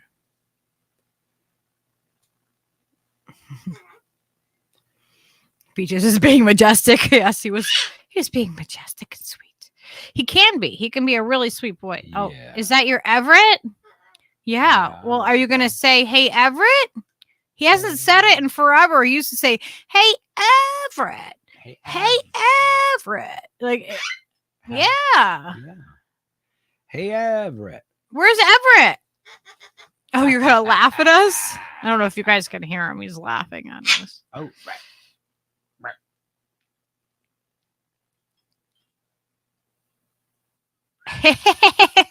Mouse said, LOL, we have this song called So Damn Big. I think it's the Peach's new theme. Oh, you should play Peach's song.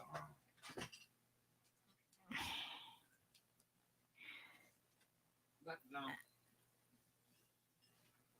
You want to do it? You can do it. I'm gonna do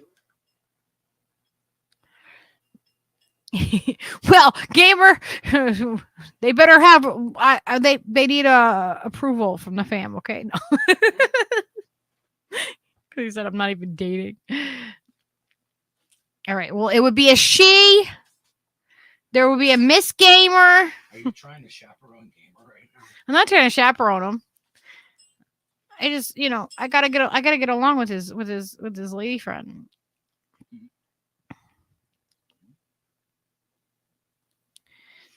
Greywalker said it ain't easy for straight guys out there. Oh no. Yeah. Mike is says what? Mike is shocked. You can tell by the expression on his face.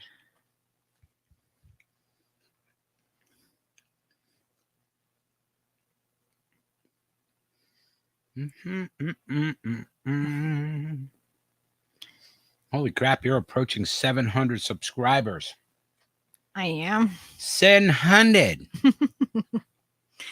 700.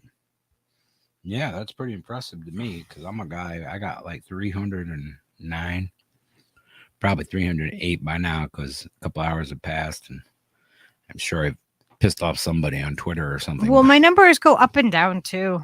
Yeah, it's really weird. Mine absolutely do. They just go. You cannot not. See, I'm still far behind on you guys. Well, not very far. Like 10 minutes, maybe. Yeah. Condolences to your friend's mom. Yeah, fully.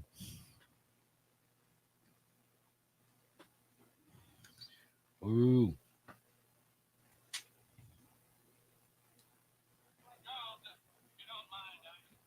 Oh, spike. Norman. Yeah, most accidents happen at home. It's true.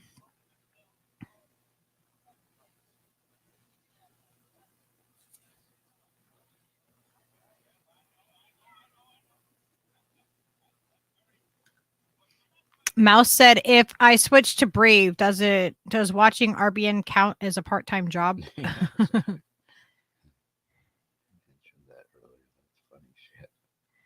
Norman said, we are so poor we had to break a baby to save a plate. What? Oh, dang. I'm really digging that that psychedelic looking look you got there on the screen. Who? The background and the mushrooms and stuff and the whole thing. Oh, yeah. Looks dope. I like it. That's what it was. That's what was there. Yeah. I figured that you put that there for me. I did. There's another one that's just an inversion of it. Like it's like got blue and like lighter hues, but like similar in the backgrounds.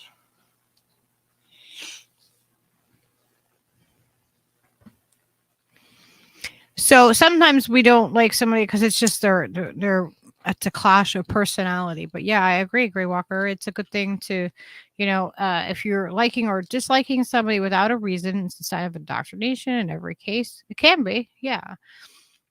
But I think I think that if we look into why, we can usually find the reason.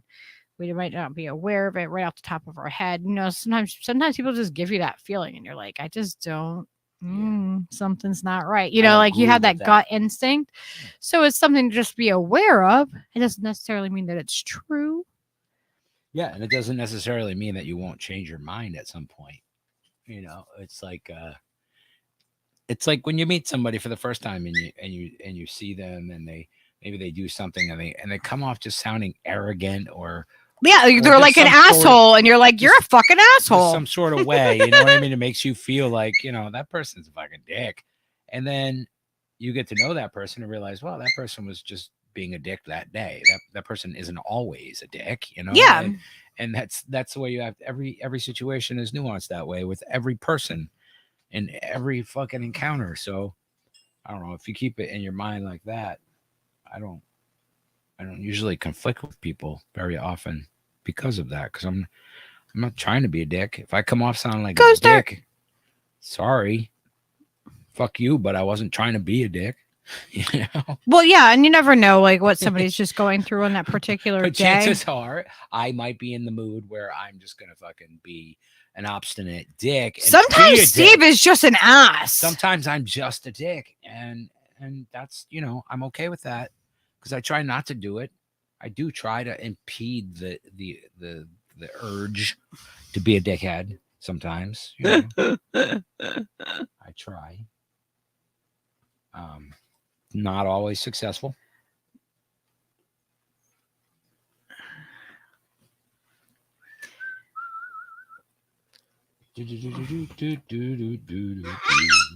Yeah, and you can totally play the YouTubes without fucking ads if you put we love you, Oz. The old ad blocker on there. You don't have to listen to the ads on the Brave either. Hey, Rem.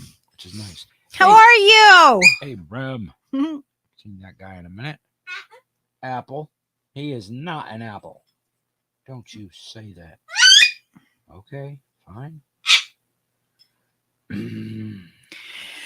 Yeah, they did that to me a couple of times on my videos. The shorts I had like 17. I know I had 15,000 I think views on one of them, and they knocked it down. And I tagged Twitter on YouTube, I tagged YouTube on Twitter because they'll see it, and I was like, why are you taking views away from my videos and this and that? And they're like, oh well, sometimes it happens, and you know, you might see a little bit of a slowdown, and you know, like how do you take away people's views? They took 2,000 views away from my shit. Yeah, well, because you know, because things, because reasons. That's why, obviously. Because reasons are the reasons for the things that happen. That's why. Yeah, Drew, you will notice that your numbers will go up and down. Like that's what happens.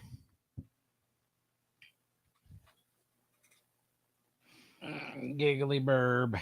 He is a giggly sometimes. He'll just chuckle. You know, like, why are you laughing? It's not funny. I don't know. He has excellent timing though. Cause reasons are the reasons that things happen the way they do. Cause the reasons are the reasons that make you do. Oh, Anthony, that's cool. Yeah, I haven't like signed up to it where I'm like collecting any of the crypto that you can get through Brave. I haven't done all that. We just didn't sign up. It's still cycling. It's still doing a thing. Oh. Yeah. Every month there's like a statement like, here, you made $2.47. Mouse, I don't believe that you're a bot. Yeah. Now Drew's phone died. Peaches, please. Apple? Don't be the reason. Apple? Thank you.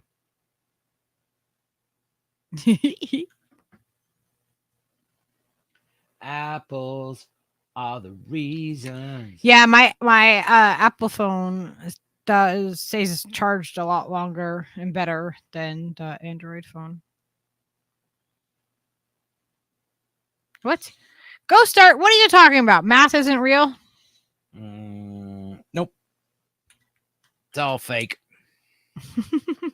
That's why when you gave me a change back and you gave me $700 when I gave you $3, what? That's why it makes sense. What are you talking about? It adds up. Do the fake math. Believe the science. Pluto was always a planet for me, guys. Gypsies do not think in new math terms. Okay? No, they don't, No. apparently. If you live a mobile lifestyle and you're nomadic, chances are you don't get new math. Because you're going past it. You're just flying right past it. You gotta slow down for that shit. Come on. Oh, where do I play the thing? Steve, you want to play the thing? On the Drizzle's video. Steve.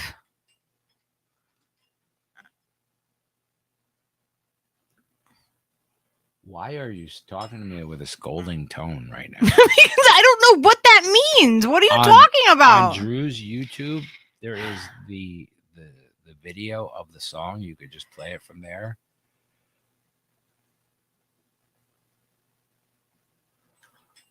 Doo-doo.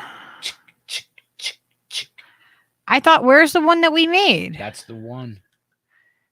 That is the one. It sounded really good. I heard it earlier. So everybody, Peach is going to drop it like it's hot. That's how you poop, huh? Drop it like it's hot. Peaches. I don't know how to find this, Steve.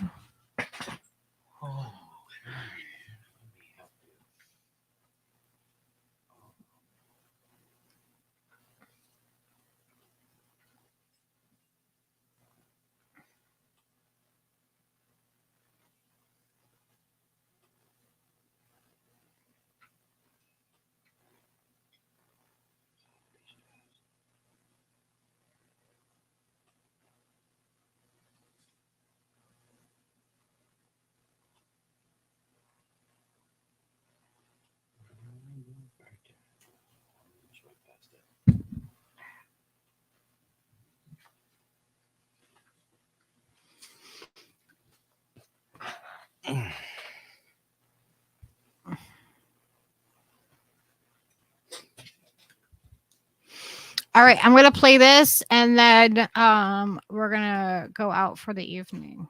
So thank you all for hanging out. Thank you for putting up with all the federal communications guidelines and the wonderful people helping us to bring this information to you. Yes, and please support the Right to Rescue. They have a website. It's righttorescue.com. Please remember Drew is out sending smoke signals because his phone is dead. And if you see him, you know, I don't know, tell him I said hi. Oh, Anthony. Yeah, he does that all the time. Yeah, that's just Norman's thing. Yeah, that's Norman's groove. It's like a little invisibility. It's like an invisibility cloak, Yeah. but I can still see his comments. Yeah. Like, because I'm on. Shh, don't give it away. But I can. Norman I will can never still type show again. them. He'll never type again. Yes, he will. He always does. Peaches. I love Norman. I think he's hilarious. Peach is like, oh. I don't have webbed feet. Then I would be a really good swimmer. She may or may not. You found your charger just in time, Drew. Way to go. Way to All go. right, I'm going to mute us, and we're going to say goodnight to everybody. Please like the stream wherever you are. Check our links in our description. Please share it out on your social mediums. Yeah, check out my page. My lucky burrito. Indie. Yeah. Made. .com. You say free Assange? Can you say it? Free Assange. He's All not right. saying it. But there is an Assange event this Saturday on the 8th in DC. Super excited that friends of ours are going to be there. Yeah, if Peaches would have just said it, we could have given him an award. But Yeah, I would he's still working totally, on it. I would totally give Peaches an award.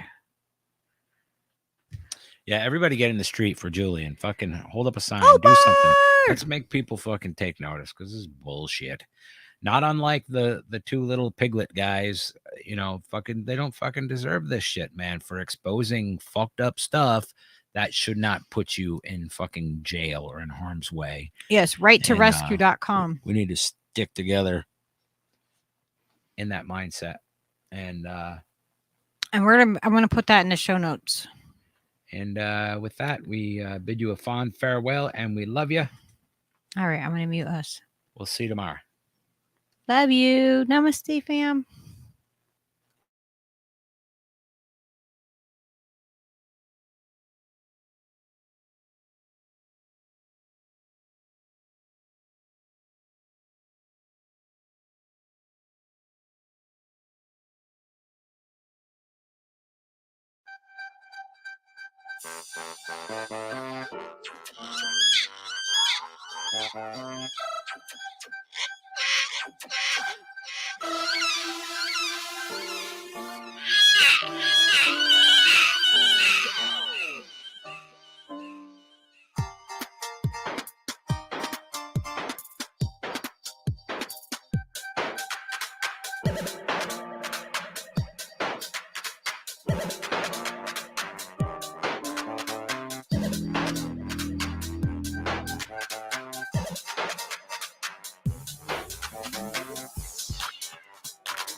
Bird is absurd. So we're making a track about Peaches the bird, and screaming in the background, you can always be heard. Everything the damn bird says is always absurd. Yeah, Peaches. What?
So that was a track that we all made together the other night on the Van Lab. So you guys should all check it out. Peaches rocks. Peaches breaking it down for you. Oh yeah. Did you like it? Did you like it? Did you like your music? Hey Everett, you sound amazing through the auto tune.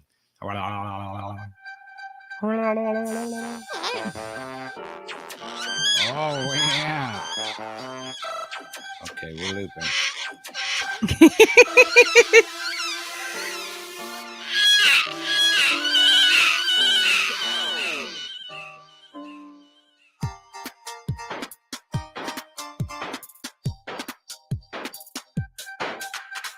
Justin Timberlake.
Bird is absurd. So we're making a track about Peaches the bird. Screaming in the background, you can always be heard. Everything that damn bird says is always absurd. Yeah, Peaches. What?